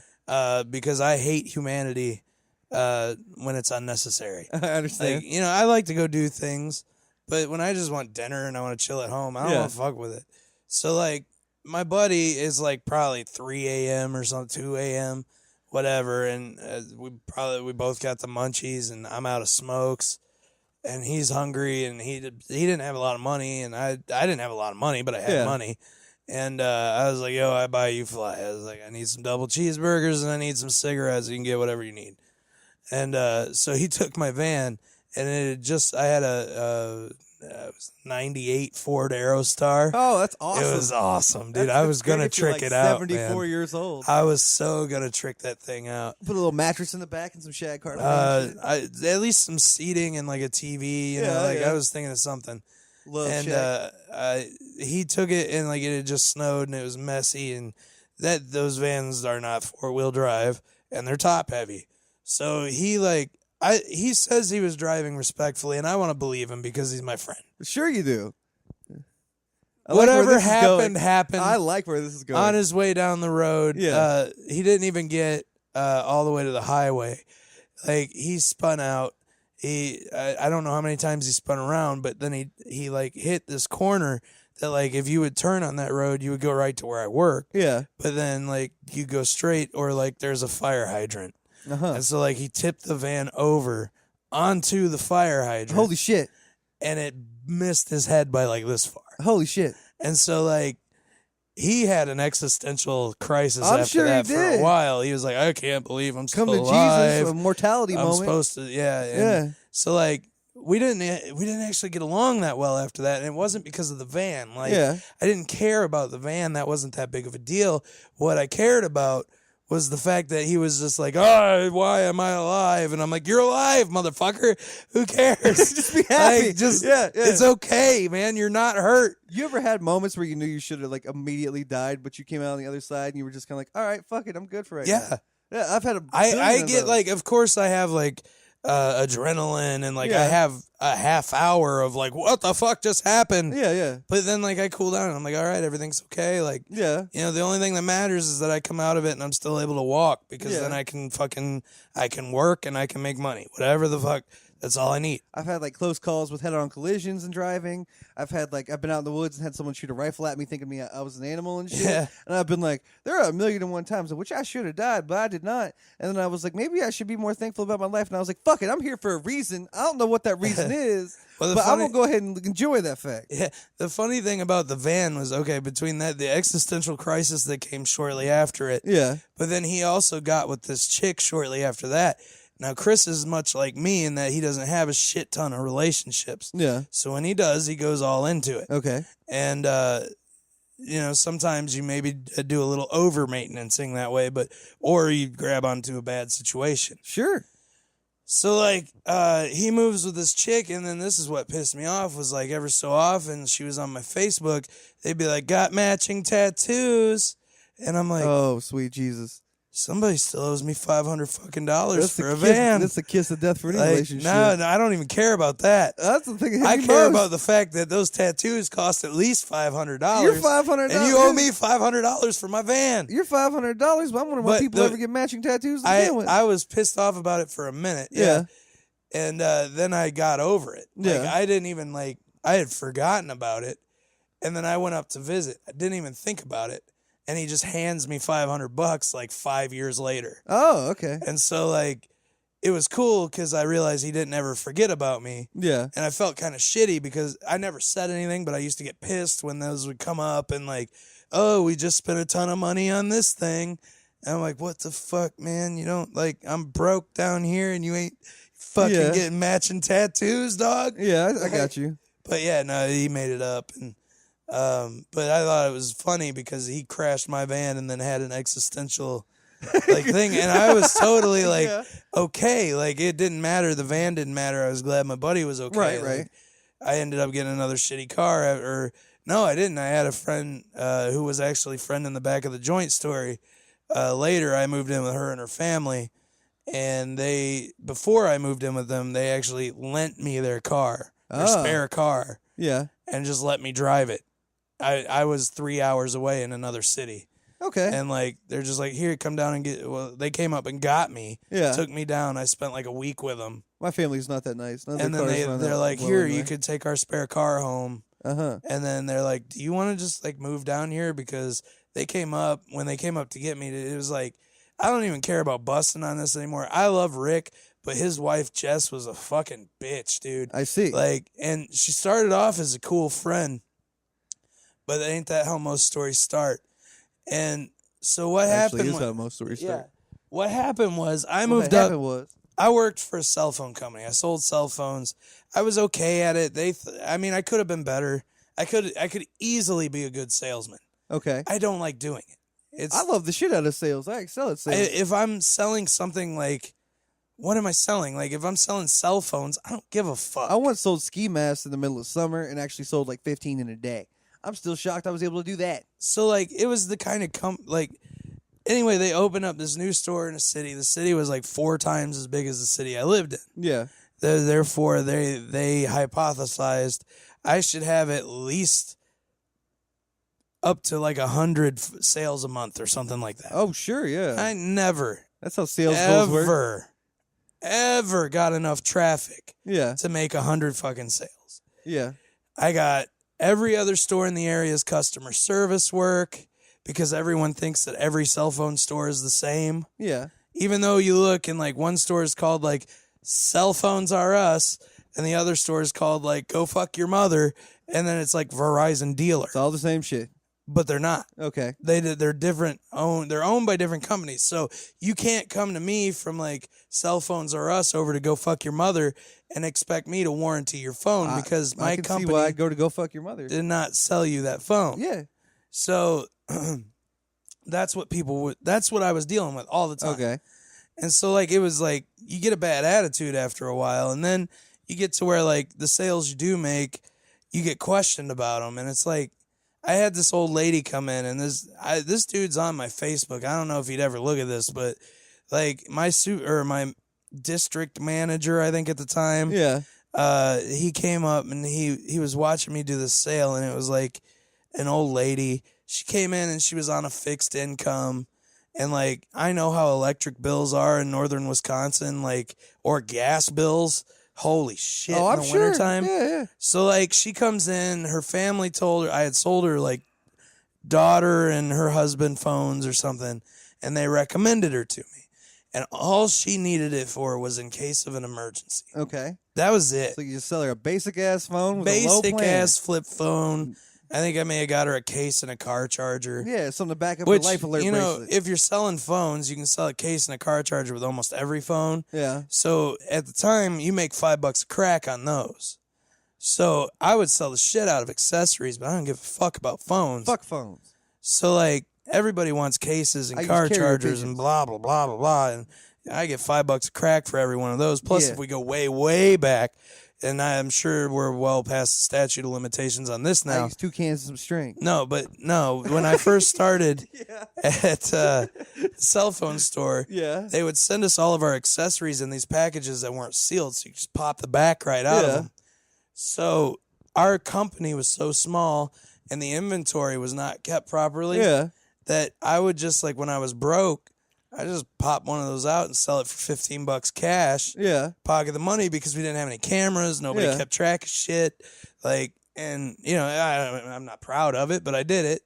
And like, so there were times if I was pissed, if like my paycheck was late, Yeah. I'd sell fucking 10 car chargers in a day and walk out of there with like $150. We got an electronics place here in Bloomington that used to be heavy in the cell phones. I used to go ahead and trade anywhere from like an eighth or a quarter of just shitty weed back before everything became by the gram and chronic.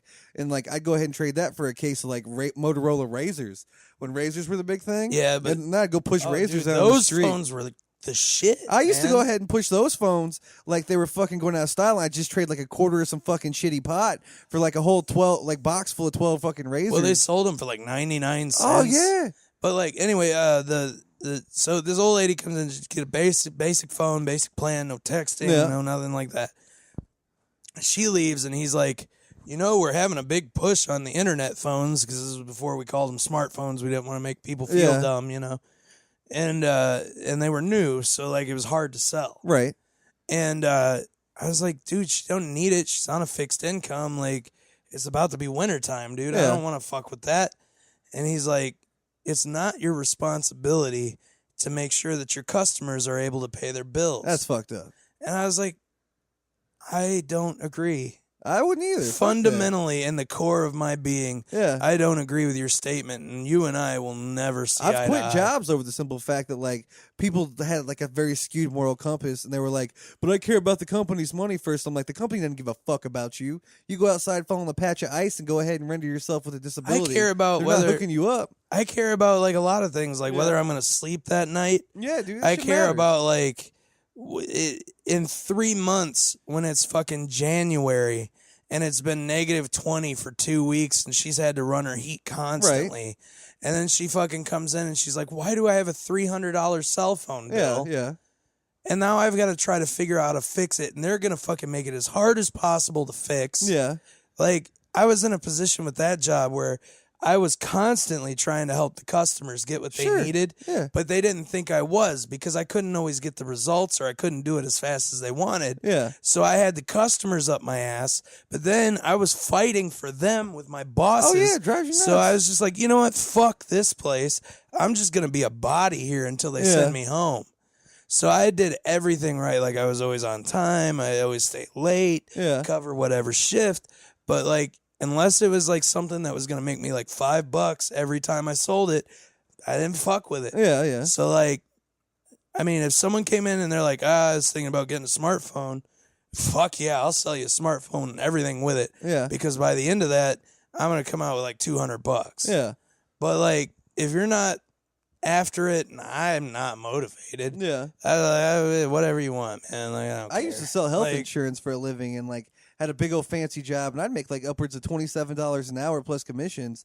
But people would call me and they'd be sick and dying. And we have to sell them on these insurance plans, and whether, you know, if you know anything about HMOs and PPOs, it's doctors you can use in networks and doctors you can't use locally and stuff like that. Yeah. And like, what if these people required a specialist? Maybe the specialist wasn't covered by their plan, or they had a regular doctor they'd been using for 30 years, or like they were on a certain prescription medicine that the insurance plan didn't cover, but they were like the people I worked for were like, sell it anyway, sell the plan anyway. I'm like, you basically want me to kill somebody's grandparents so you can go ahead and get fucking money for health insurance premiums and commissions. And this is a bad plan. Yeah, like, dude. I used to drink myself stupid at that job. We've only got certain doctors that are in network. Yeah. Now, if you go to that doctor and that particular doctor, that one doctor that we're going to cover you on, doesn't agree that you have a problem and doesn't want to forward you on to a specialist, well, then you're shit out of luck. Because you can't go to a specialist unless the doctor that we tell you got to go through sends you to a specialist. That doctor's incentive is to us because we pay that doctor. That doctor doesn't necessarily want you to move on to someone else and get better, because if you just keep coming to them and bitching, they keep sending us the insurance claim. And it's totally incentivized to be like, fuck you. Oh, yeah, that same doctor gets a fucking bonus plan from that same insurance company that he's in network with at the end of the year. If he sends people to a certain way, or he goes ahead and does certain health maintenance options that limits what the insurance company has to pay out for that one particular patient on their program. Yeah. So the less they see that doctor and the less specialists they see, if they can go ahead and just make it through the year and coast while feeling physically ill, that doctor can get like anywhere like a $3,000 fucking bonus just for being like, But then even if you have a doctor that's well-intentioned, they still have to try to balance things within that system. Yeah. And so, like, that system may not allow them to get you the best treatment. And it's just, like, it's all fucked, man. And, like, everyone wants to bitch about Obamacare, but if you act like leaving things the way they were was so great, I mean, like, we had I'm not saying Obamacare is good. I'm not jumping on that fucking soapbox. No, not even close. What I'm saying is shit was fucked up. That part was right. Yeah. And, like, it requires us to actually get involved to fix it. And I don't see most people just want to bitch like on the Facebook. idea But yeah, healthcare this being company, available to everybody, regardless. Like, that's it. Like, you know. But yeah, this company sells the insurance, and the incentive is to keep you alive but unhealthy. Right. And like, so your salesman's job, unless they're able to completely delude themselves, is to put people into like healthcare jeopardy. Oh yeah.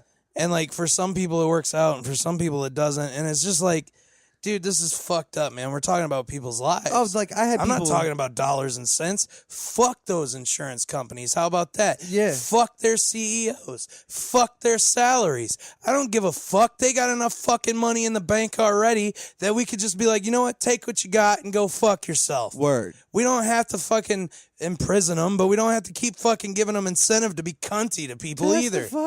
Like, dude, if you seriously can look at like the world and you think that healthcare and education are two things that we shouldn't collectively spend our goddamn money on to make sure that we're not raising fucking sick morons, then you're fucking not paying attention to what the real problems are in the world.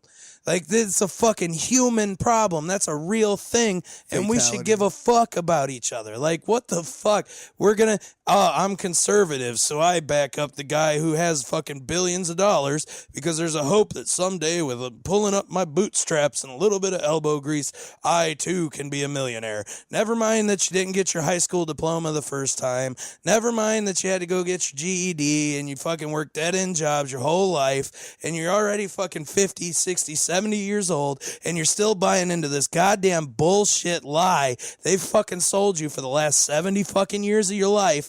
And you still think for one goddamn second those motherfuckers give a single fuck about you. You're what the fuck are you? What?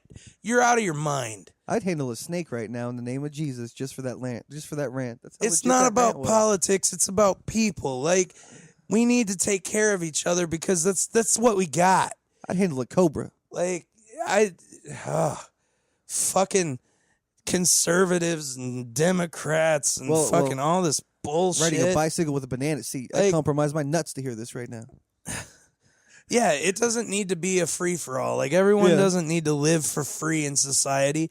Yeah, we should incentivize creativity and jobs and blah, blah, blah. I agree with that to an extent, but there are some things that are just more important than profits, and that is the fucking health, the mental health, and the fucking personal development and the just fucking overall well-being of the people in this country. And if we focused on that, if we made that a priority, then everything else would take care of itself. We would live in a society of limitless possibilities, and like the majority of the shit would not be an issue. That's the thing. No, when I worked that job, people used to get sold those insurance plans, and they'd call talking about, I can't get my cancer drug, or I can't get my morphine for my like chronic pain management of some type of debilitating like injury they've always had for years or something like that. And it used to tear me apart inside. Like, it would eat away at the like most important parts of me that just like had empathy and sympathy for people and stuff like that. And it got to the point where like I'd eat my feelings and I'd drink copious amounts of liquor just to get through the day. So like, it's horrible. All That's about that what sick care in America, not that fucking health care. I'm sorry on the audio if you hear that burp that just came from below. Oh, there's a backup. Smelled what came out your back end 30 minutes ago. Nah, you're lying. You're lying to the people. Fucking died.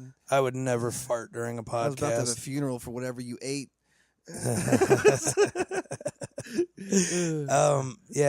It's fucked up. Like, these people have already got rich. We don't have to fucking throw them in jail for it, but like, we don't have to keep favoring their system either. At some point, enough becomes enough. Like, you can only make so much profit. Like, and you're here's not the gonna go other to the thing fucking I don't Elon get. Musk.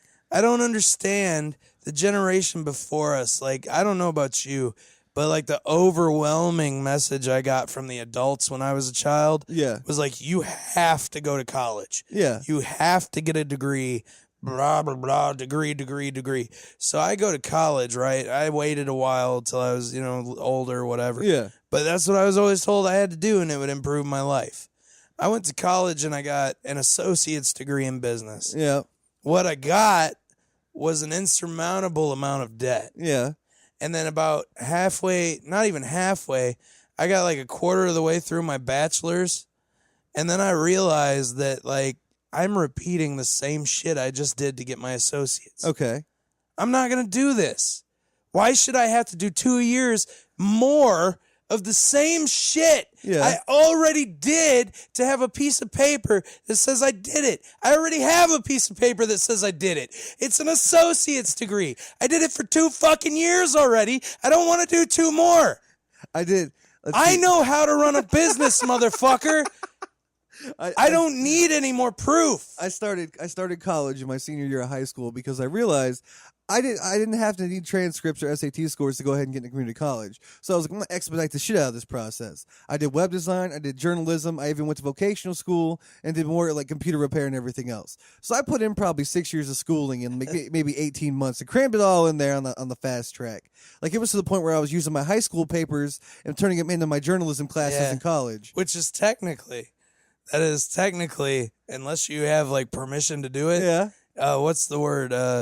Plagiarism. You're I plagiarizing yourself. Yeah. I plagiarized That's the shit the out of thing. myself. You're not allowed to, like, in college, you're not allowed to take a paper you wrote in the past that pertains to the exact same subject matter that's still as valid as it was the first time you wrote it, and just resubmit it. Here's the thing, though. It was over It was a paper over the Great Gatsby, and I basically did it like over like what kind of cultural influences we got from the Great Gatsby in terms of like mental health and the characters and everything else, and like their introspective parts of their lives.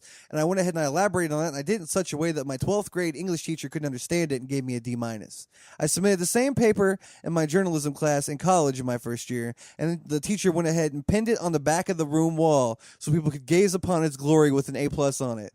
And I was like, oh my, it was one of those things. That's the difference between a professor and a teacher. That's by far. Yeah. Like, a teacher doesn't get paid enough to do critical thinking. No, not at all. They want to show, they're like everyone else. They want to go to work, they want to do their job, they want to go home. And even then, they got to go home and grade papers. And now you're sending them this wordy dissertation that they're not used to getting. Yeah. Like, they're used to all these high school kids with the hormones raging and their basic bullshit. And then all of a sudden, they get something that's like thoughtful and deep, and they've got to actually be thoughtful and deep to understand it. And it's just like, I get paid $30,000 a year to put up with a bunch of little fucking douchebags. Oh, dude, it was the same Fuck teacher. your paper. When I wrote my first book, I found her on Facebook, and I sent her a link to it along with a picture of my middle finger. Like, that's how legit it was, because she always said, like, all the words I wrote and stuff did not come from me, and I was a lousy writer. And she was like, I just can't find your sources on the internet. And then, like, once I hit college, everybody was like, you should write more, as a matter of fact. We dig your shit. I hate the sourcing thing, because there was a lot of times and they would put up like, all right, so online college discussions are a big thing. Yeah. And normally with discussions, you can get away with sort of just knowing shit. But when they want you to write a paper, then they require a specific amount of sources. Yeah. When I've already like spent maybe a week's worth of time thinking about an issue before, like just 40 hours or like a work week, I've pondered this topic, I've explored it, I've researched it, I've pounded it out in my head, and I've developed my position and argument. I don't feel like I should be obligated to go find sources to back it up at that point. Right. I'm not an expert, but you're asking for my opinion. Why do I need to back up my opinion? All I should need is logic. That's it. I shouldn't need sources. It's just opinion, logic. That's I have it. this thing in my head where I can do complex math equations and I can go ahead and do formulas. The stuff that like Good Will Hunting type of shit, basically, where I can look at something and know it. Now, like basic algebra and stuff, I still have to write out, and that's confusing as fuck to me for some reason. PEMDAS like a motherfucker. Because like I got that savantness to me, that idiot savant goodness. And like, dude, one of the things I could never fucking do on SATs or big tests, they'd be like, show your work at how you arrived at this conclusion. Like I'd always write down like, I'd rather not. I don't care if it costs me points. Like I just fucking tell it like it was. Do it. There I'd be on my SAT, like taking my SAT 8:40 in the morning at some fucking random high school I've never been to before, stoned as shit, hungover from the night before, and be like, show your work, and I'd be like, I don't feel like it. Well, that's what see, I'm now writing. I feel like if they wanted me to show my work on like a math thing, I could take like a small video of me punching the formula into a calculator and send it in an email as an attachment I'd be file. like, you motherfuckers are doing the same exact thing. Like, there's my work, bitch. I know how to get the answer. That should be all that matters. Yeah. Like, I don't know if you've like dealt with any kids that are doing Common Core math. That's like fucking reading cuneiform to me, or like some Sumerian shit from me. That's hieroglyphs. There's like 9,000 steps to answer 2 + 2. Fuck you, it's 4. It's 4. Fuck you. It's gonna be Fuck the your same thing it's been steps. for hundreds of fucking years. Fuck Common Core. Fuck Common Core and its ass. If I take 2 and I add 2 more to it, there's 4. That's the answer. That's the answer. God damn it, I'm not showing my work. Go fuck yourself. Why do we, as like an entire society, find ways to overcomplicate shit we've already went ahead and made so redundantly easy it's ridiculous? Because that's what I all wanna right, know. I've already talked about conservatives. Liberals. Because liberals. There we go. We'll just throw politics out This there. is liberal bullshit. Liberal bullshit. That's where like, we're going. This is where you guys just miss the fucking point. Like, you miss the whole point. If you want to be the champion of education, then you should probably present education in a way that doesn't fucking suck. Like, god damn. You just make everything fucking We've known how to solve these fucking problems for hundreds of years. For hundreds of years, this has worked for everyone. And now all of a sudden we've got to reinvent the wheel because it's somehow a more accurate way to get the correct answer. No, you son of a bitch. There is no more accurate way to get the correct answer. There is getting the correct answer. Nothing else matters. The rest is all fucking bullshit. I don't care how you mow the lawn. Just mow the fucking lawn. Just mow the lawn. If I ask you what time it is, don't tell me how to make the watch. That's not what we're looking for. I like that. I'm gonna use that in a stand-up bit. I'm totally stealing that line. No way, that's my line. I'm dude. I want to use that. Like, you didn't copyright it. Like you didn't say. I said it. I was my intellectual property. Copyright. And to be honest, it's not even my intellectual property. It's just a fucking what's the word? Platitude or whatever. I like the platitude. I'm gonna use it. I think Stone Cold Steve Austin says it a lot. That's where I heard it. Does he? I can't. On his podcast. He'll beat my ass. I can't go ahead and. But it's just a saying. I mean, if you can make it work in a joke, that's on you. I don't. But yeah, like we're too focused on telling people how to make the watch, and it's like that's not what's important.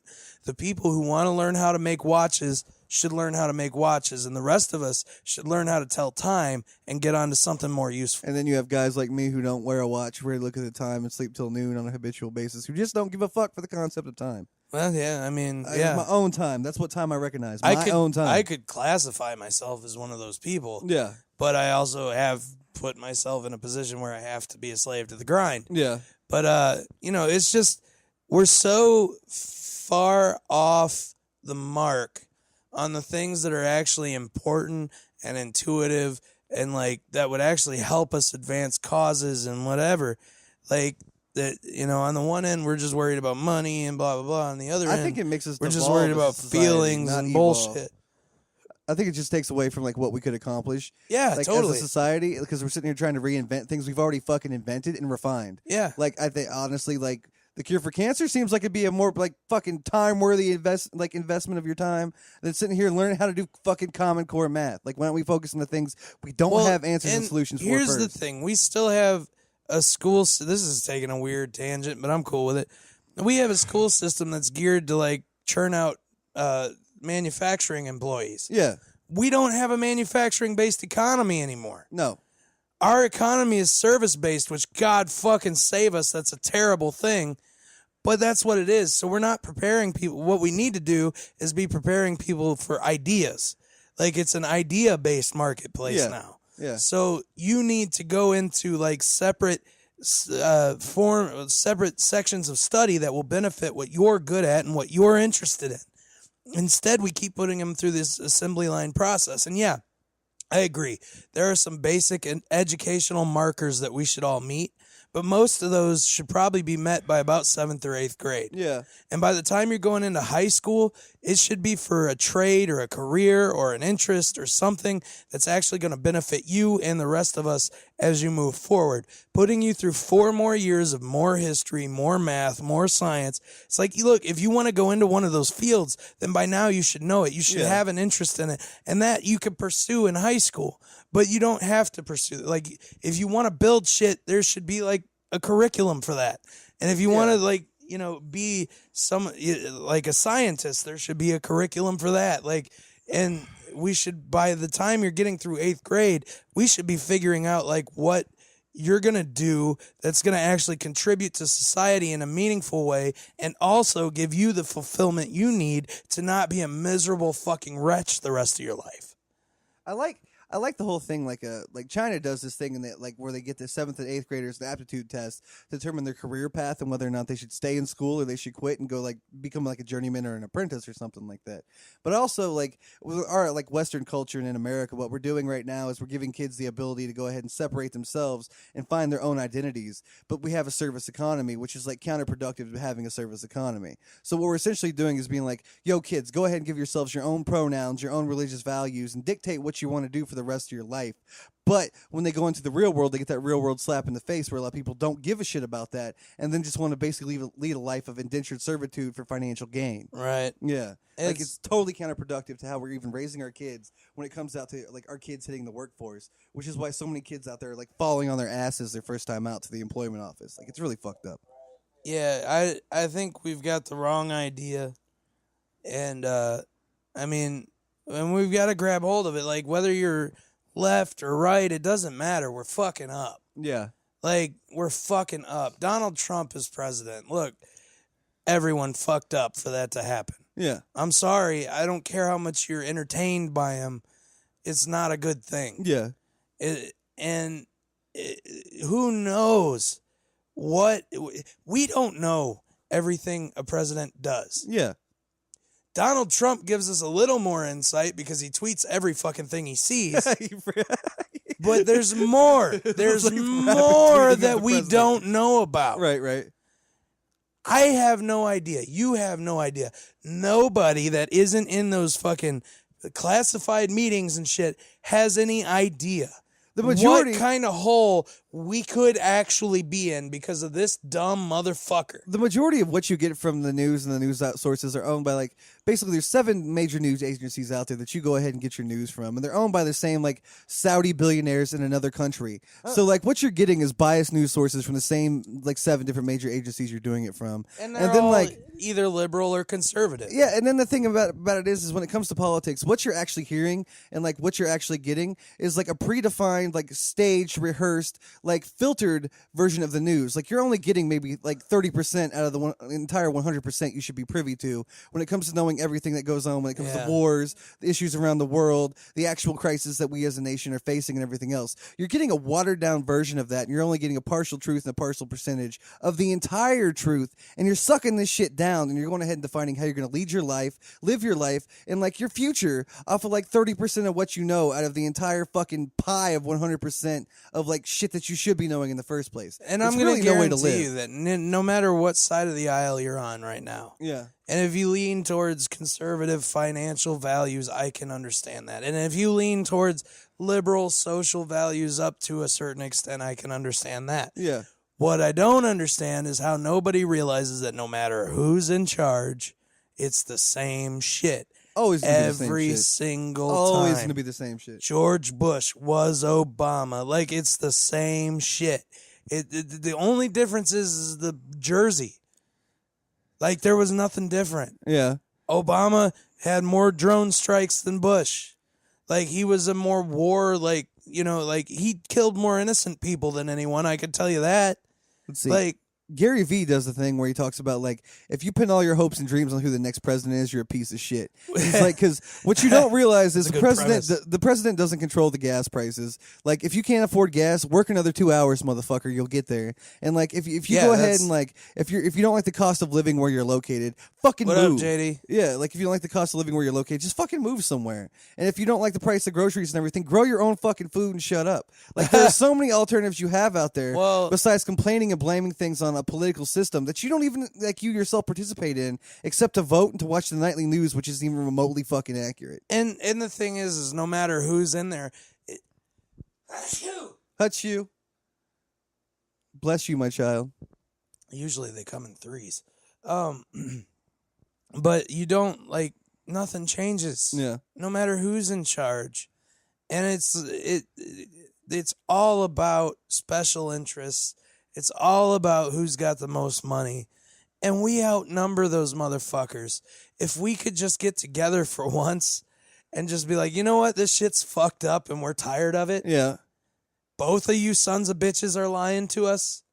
Like, we could actually do something, but people are like, we do have this age of, like, where being broke Yeah. is the best it's ever been. Yeah. In America, if you're broke in America, you're still not that bad. No, you're really not. Like, most broke people I know have a $400 cell phone, they have a TV, they have at least one game console. Yeah. They have lights, they have air conditioning, and they have internet. Yeah. Like, those are broke people. Those are people who I genuinely feel like don't make enough money. Right. And they have that. And they have that. So, like, And meanwhile, when you're broke in another country, if you're your broke house in is made from Uganda- trash. Your house Yeah. is made from trash. And you're getting your next meal out of whatever fucking dump you can find, or from, like, some animal who's left you a ravaged carcass somewhere along your way to work whatever $5 a day job you have. So as long as we have our screens and we have our distractions and we're not hungry, that's the big one. yeah, because I don't think then anybody As will long be as motivated we're not to hungry, change and their you can look at me, circumstances. I ain't hungry. I'm Actually, not. I am a little hungry. I haven't eaten. Well, I ate a steak did burger eat earlier on your porch. I ate earlier, but it was like 7 hours ago. I So I'm had a hungry steak now. burger on your porch earlier because But I was like, I'm being not white starving by any stretch of the imagination. I could afford to starve for a couple months. Trash. Yeah.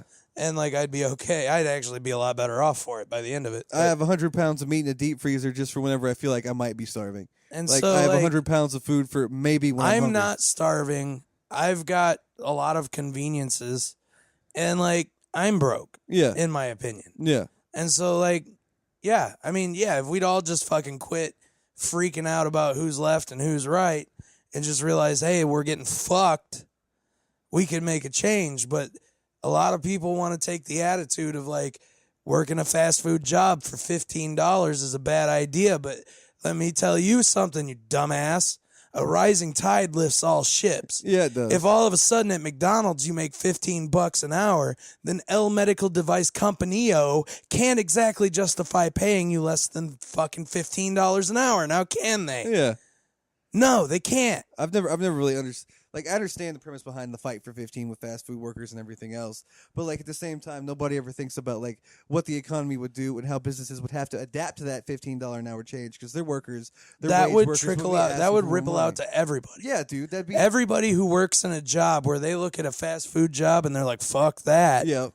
would get a raise. That would essentially be like what the Because entire then we'd concept have of to actually macroeconomics is about. look at flipping burgers as a legitimate option. Yeah.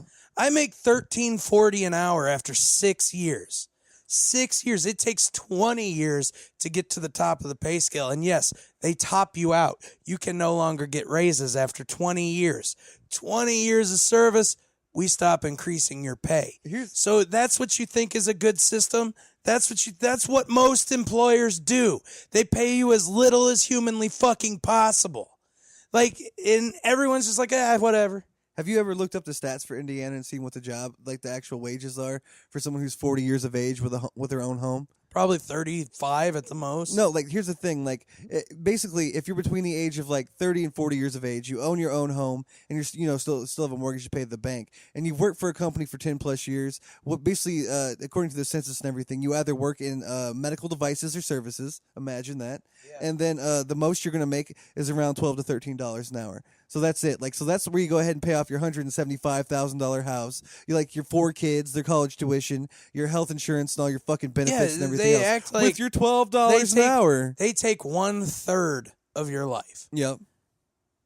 That ought to pay for the other 2/3 of your life. You would hope. And then some, because that's a lot of fucking time. This is why I own these my are own home. Billionaires. These are people who, if they make $109 billion one year and they make $108.9 billion the next year, they say they posted $0.1 billion loss. Yeah, yeah. Fuck you. You didn't have a loss. Yeah, that's not a loss at all. Like, you are not losing a goddamn thing by paying your employees more. When you're over $100 billion, you're not losing shit. Or like fuck you. The CEO of Goodwill who makes fucking $90 million a year from a company whose premise is we take stuff for kids free. Like fucking $2.98 an hour they because of some loophole in the law. They had a fucking fundraiser or something like that a while back, and the most they gave from every like $20 they got was $5 for like part of their charitable contribution to whatever Chill with Disabilities fundraiser they had going on. And then they actually pay their disabled employees and whatnot like half of what the minimum wage would be because there's just a loophole. Like, yeah, okay, people and with they're autism. just like, oh yeah, but that's the law. It's okay. Yeah, it's totally okay because all right, look, it's okay. Why are we backing up people who are saying losing $0.1 billion when they make 110 of those $1 billion? Why are we letting them say they're at a loss and they have to cut wages? We outnumber them. We make their shit. We're not we smart enough to figure sell it out. their shit. We fucking do all the shit. We don't have to accept it, but we do because we've got these fucking screens. And then a lot of people like to justify it because you should be able to be a businessman in America, grow your business and enjoy the profits. And I totally understand, and I actually completely agree with that. But I think you're able to grow your business and enjoy your profits on $100 billion. Oh, but you should be, absolutely. And you can afford to pay your fucking workforce enough to have an enjoyable life outside of your goddamn company. Yeah. And when they don't is when you get shitty fucking attituded employees like myself who can see through your fucking line of bullshit because I'm not stupid. I'm glad I work for myself at this point. That wasn't a time I wanted to drop the R worm. Uh-huh. R worm. Our word. Our worms. That wasn't the time for it. Yeah, I'm really glad I work for myself. Yeah, so it's like, dudes, like conservatives, who are you backing up? You're not looking after your own best interest. Most of the conservatives I know make not much money. Like 9 times out of 10, people who are into politics and identify with the left or right existence, what they back up more than anything is tradition. Then they do the politics in and of itself. And then religion. Yeah, tradition and religion. Tradition is part of that. Yeah, too. Tradition and religion far outweigh the actual premise of the politics and the functionality and you of will the politics. find Christian liberals, but more often than not, if someone's like a devout Christian, they're probably a conservative. Yeah. Like for some reason, those go hand in hand.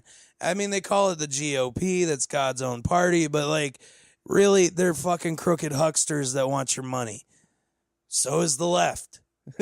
Like, at the end of the day, that's all it is. Sometimes I get the impression that whenever you got to vote for a president or something, not that your vote actually matters thanks to the Electoral College, but what people do when they go ahead into a voting booth is decide which of the lesser of two evils they want to go ahead and side with. And then because everybody's that's our just only okay choices with by that. default. And then we just go ahead and smile about it because we've got iPads with if porn we on. were going to do anything any differently, then it would require effort. Right. Yeah, and you don't get to go down and just vote and then get your I voted sticker and post it on Facebook and look cool. Yeah. I vote and I don't post an I voted sticker because I'm not high on my own bullshit. I've never voted. My vote doesn't really matter. Your vote doesn't really matter. We saw that with the election. Yeah. Who got the most votes? Voldemort. Who won? Other Voldemort. It's not, I don't know what you guys think is happening here, but it's not an electoral-based system. The Electoral College is not a system of actual politicians or anything. Well, the Electoral College is I understand its purpose. Yeah. But at the same time, I don't think it's representative of I'm actually on the fence on this one because there's places like this. Yeah. All right, Indiana, the Midwest. Up north, anywhere that lives closer to wilderness than people. Yeah. All right, or some of the state does at least. And then we have farming and agriculture and all that shit. So the culture here is different. We grow up in smaller towns. We grow up with more conservative values, a lot more concentrated amounts of Christians and stuff like that are here than there are on the coasts. On the coast, they have a whole different experience than we do. The funny thing is, you coastal people who like to think you're so much better than us, I'd like to see how you do without all our food we send you, but, whatever. So here you have, an appreciation for guns that you may not have in a crowded city, okay? Because more often than not, or not even more often than not, but it is possible. It's very, it's plausible that in the Midwest or up in Wisconsin, I guess it's still the Midwest. Let's even take Wisconsin for an example because there's a situation you could end up out in the wilderness in the fucking freezing cold, and then wind up fucking encountering a pack of wolves. I'd want to have a gun. I would definitely go with a gun there. I'd like something that makes a big bang and makes them all run off. I mean, personally, I like a hand grenade, and but if I'll sell for a gun. And if they don't run off, then it drops them if they run at me. Yeah. At least a few of them before they get to me. Yeah. So that's a possibility. You could also, there's a lot of hunters. There's farmers who might need to keep small, invasive animals off of their property. There's all kinds of practical uses for guns here that don't exist in other areas, and so they don't take that into account. I don't think people equate lifestyles and cultures into their overall political spectrum when they go ahead and form their opinion. And then there's also if you read not just the Constitution but the notes from the founding fathers and the Second Amendment literally was put in there to protect ourselves from a tyrannical government. And a lot of the authors wrote notes that they think that citizens should be open or should have available to them whatever the government has available to them as weaponry. Now, they don't. No. There are a lot of different types of weapons. I'd really like to own a tank. I just want to throw that out there. You can. That is possible. And you I want can a do helicopter, it. too. But you've got to have an awful lot of licensing to do it. Yeah. And then you got to have a buttload of money. Yeah. And it's possible to own a tank. It's possible to own start an a RPG. GoFundMe to get a tank. It's one day. possible to own a lot of things, but you've got to jump through a lot of fucking hoops. I'm gonna GoFundMe a tank. So like the regular person can't own that shit. Yeah. Because they're not going to go through all the shit they need to get it. And so, like, we look at, like, the AR-15, because realistically, if you want to kill a bunch of people, it might be one of the more practical solutions to your problem. Armalite rifle. Mach 15. Anyway, so yeah, it's just like, but yeah, assholes use it, so now everybody's not supposed to. Like, you guys don't stop and appreciate that there may be another place that maybe looks at things a little bit differently. And no, we don't like kids getting shot at school. Like, just 'cause, like, that's not the point. So stop trying to fucking straw man people with that bullshit.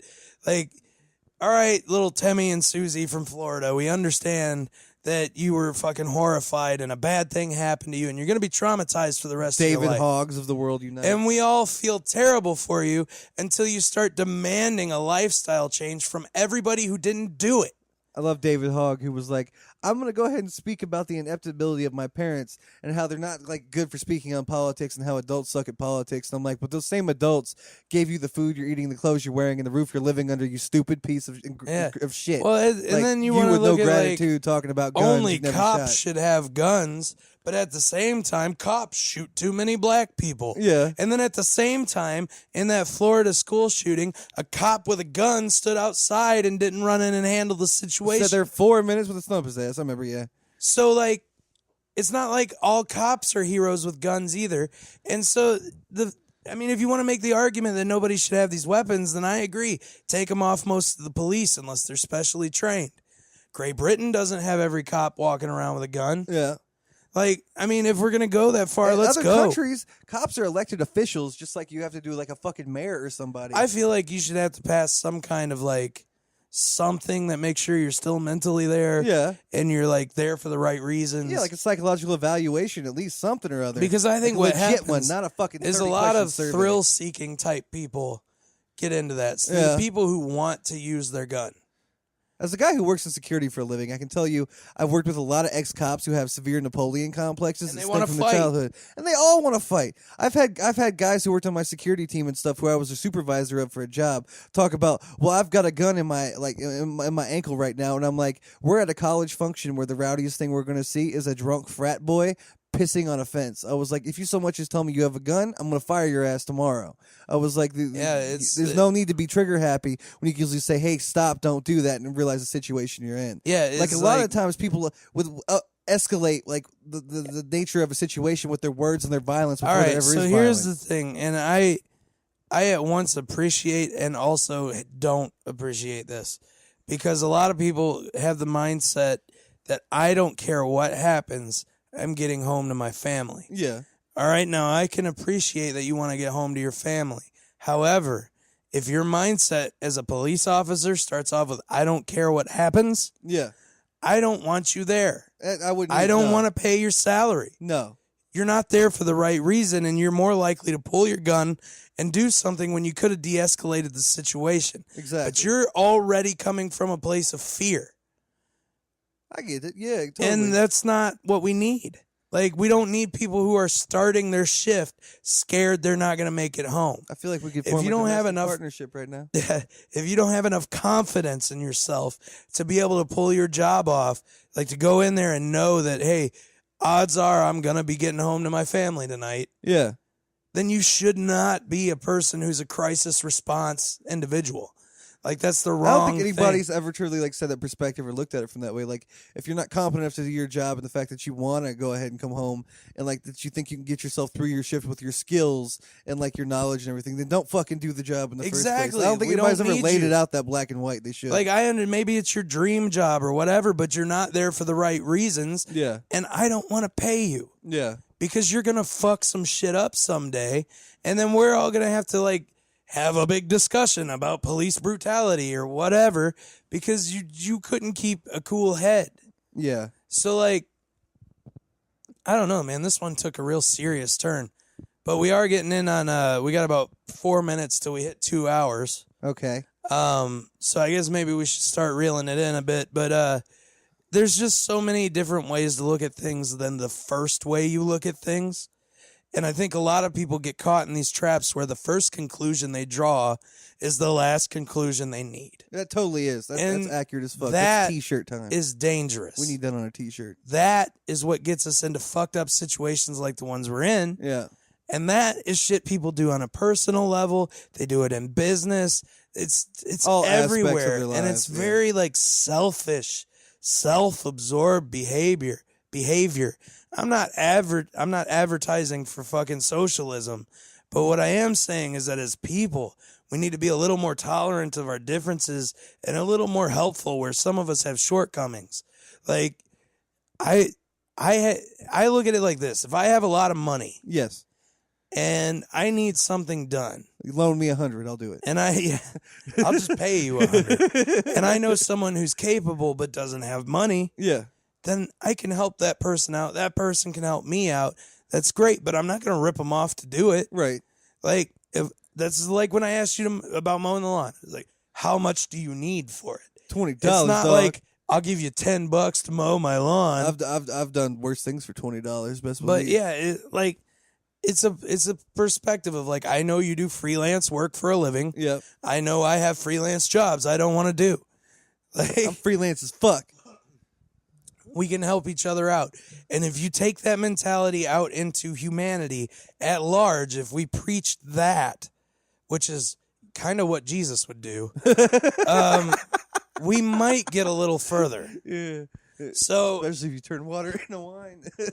With that, I'm going to take a second and remind everyone we've got a $100 gift card giveaway. If you like our Facebook page, you will be entered into the drawing. Subscribe on the YouTube as well. Please do that, but I'm not going to factor that into this drawing because it's too hard to keep. They're not going to hit it at the same time. Yeah. Anyway, so 100 likes on Facebook will find one of you with $100. And share it with your friends and like. I like how Facebook Live just took off for us. I like how we can get hundreds of views on Facebook. Yeah, Facebook Live is like dope. That's where we get most of our shit. But like, we're probably gonna use YouTube at some point too. YouTube Live, we're definitely trying to get YouTube Live out of the way and figured out. And eventually, if we get to a point where we've got some expendable cash, we might try to like spice up the way it runs a little bit. Because I realize like. There's a lot of really good podcasts out there that have a lot of really good video quality. Yeah. And, that's one area where we suffer. But, hey, you guys have been with us anyway, and so thank you for that. Like, one of the things I've noticed is, like, a lot of people, when they finally have decent content and everything, it's usually from the live stuff. So I hope we get on YouTube Live and Facebook Live simultaneously, and then we just have, like, a separate, like, one-time link you can click in, like, a small podcast or, like, RSS feed or something like that on an app. Because I do get asked about the app quite frequently. And, like, what I'm doing is I'm just going by awesome basic marketing and how it works. And, like, you don't market something until there's a need for it. And we don't really have a need right now to be on a podcast app. But eventually when we're hit up enough for it, I'll make it happen, I think. I can make it happen, but it's a lot of work because if you want to use like a service like Libsyn or LipSync or whatever it's called, or like podcast Podbean or Podomatic or whatever, there's all kinds of different places. But if you want to use them and you don't actually generate revenue off of your podcast, it costs a lot of money to host all those episodes. So what we run into is that in order for me to use that site for free, I have to pull down the last ep to put up the new ep. So anyone who missed out on the last ep that way anyway isn't going to get it. So what I decided was that everyone has YouTube on their phone. Everyone has Facebook on their phone. Exactly. You have us if you want us. There you go. It's not that much work to click on a Facebook link. We can't make it much easier. Facebook.com/deathbycheeseburger. That's our main hub. That's where we post everything we do on there. And like, yes, we will get around to a website. We will get around to other things. We do have a website, but I've never done a .com for it. And I realized potentially with websites, you have to have a lot of content when it comes to a podcast to create one. Or essentially what you have are a bunch of pictures of just me and Matt looking kind of socially misanthropic and out of place. And right now we're on our 10th episode. We're on our 10th episode. But like episode number 15, what I want to go ahead and put into place would be a decent website. And then I want to establish a Patreon account and just for $5 a month. And it's not bigger or lower than that, just a baseline like donation of $5 a month to our Patreon. You would get access to my exclusive podcast, Stream of Consciousness, which I do some projects there, and then Matt's Matt Signal podcast, as well as like being put on which implies that I would be firing that back up. Yeah.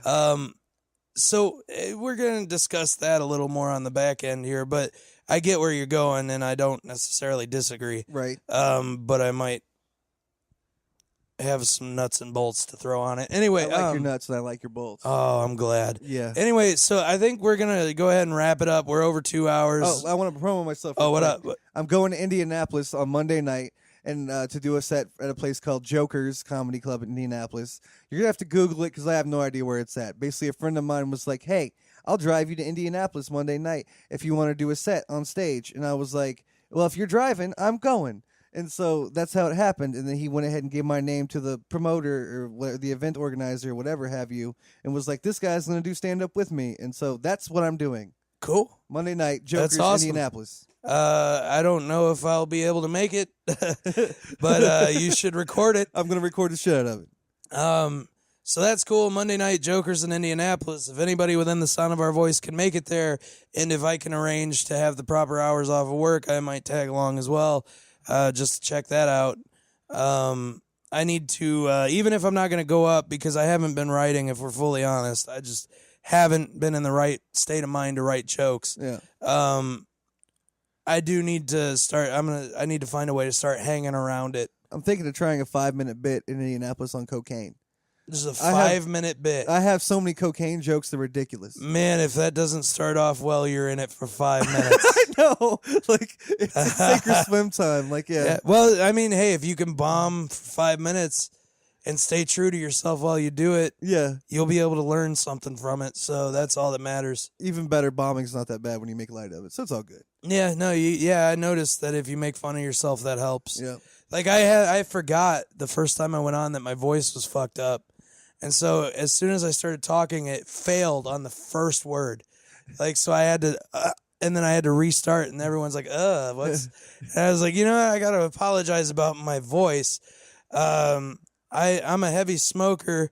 I got like laryngitis or something. And then I said, and then I just haven't stopped sucking dick since. And then everyone laughed and it was okay. So, I think a lot of them, it was because everyone there was a comic. Yeah. They heard that I was sick and I was talking directly into the microphone, and then they were coming up after me. Yeah. And they're like, God damn it. But I wasn't spreading it. I just, I smoke. So when I get bronchitis, it sticks around. Yeah. Anyway, that's a fun note to end things on. Bronchitis. I have been your host, Matt Jablonski. And I am the wonderful co-host, Ben Terhune, and we will see you all next week. Peace. Love you.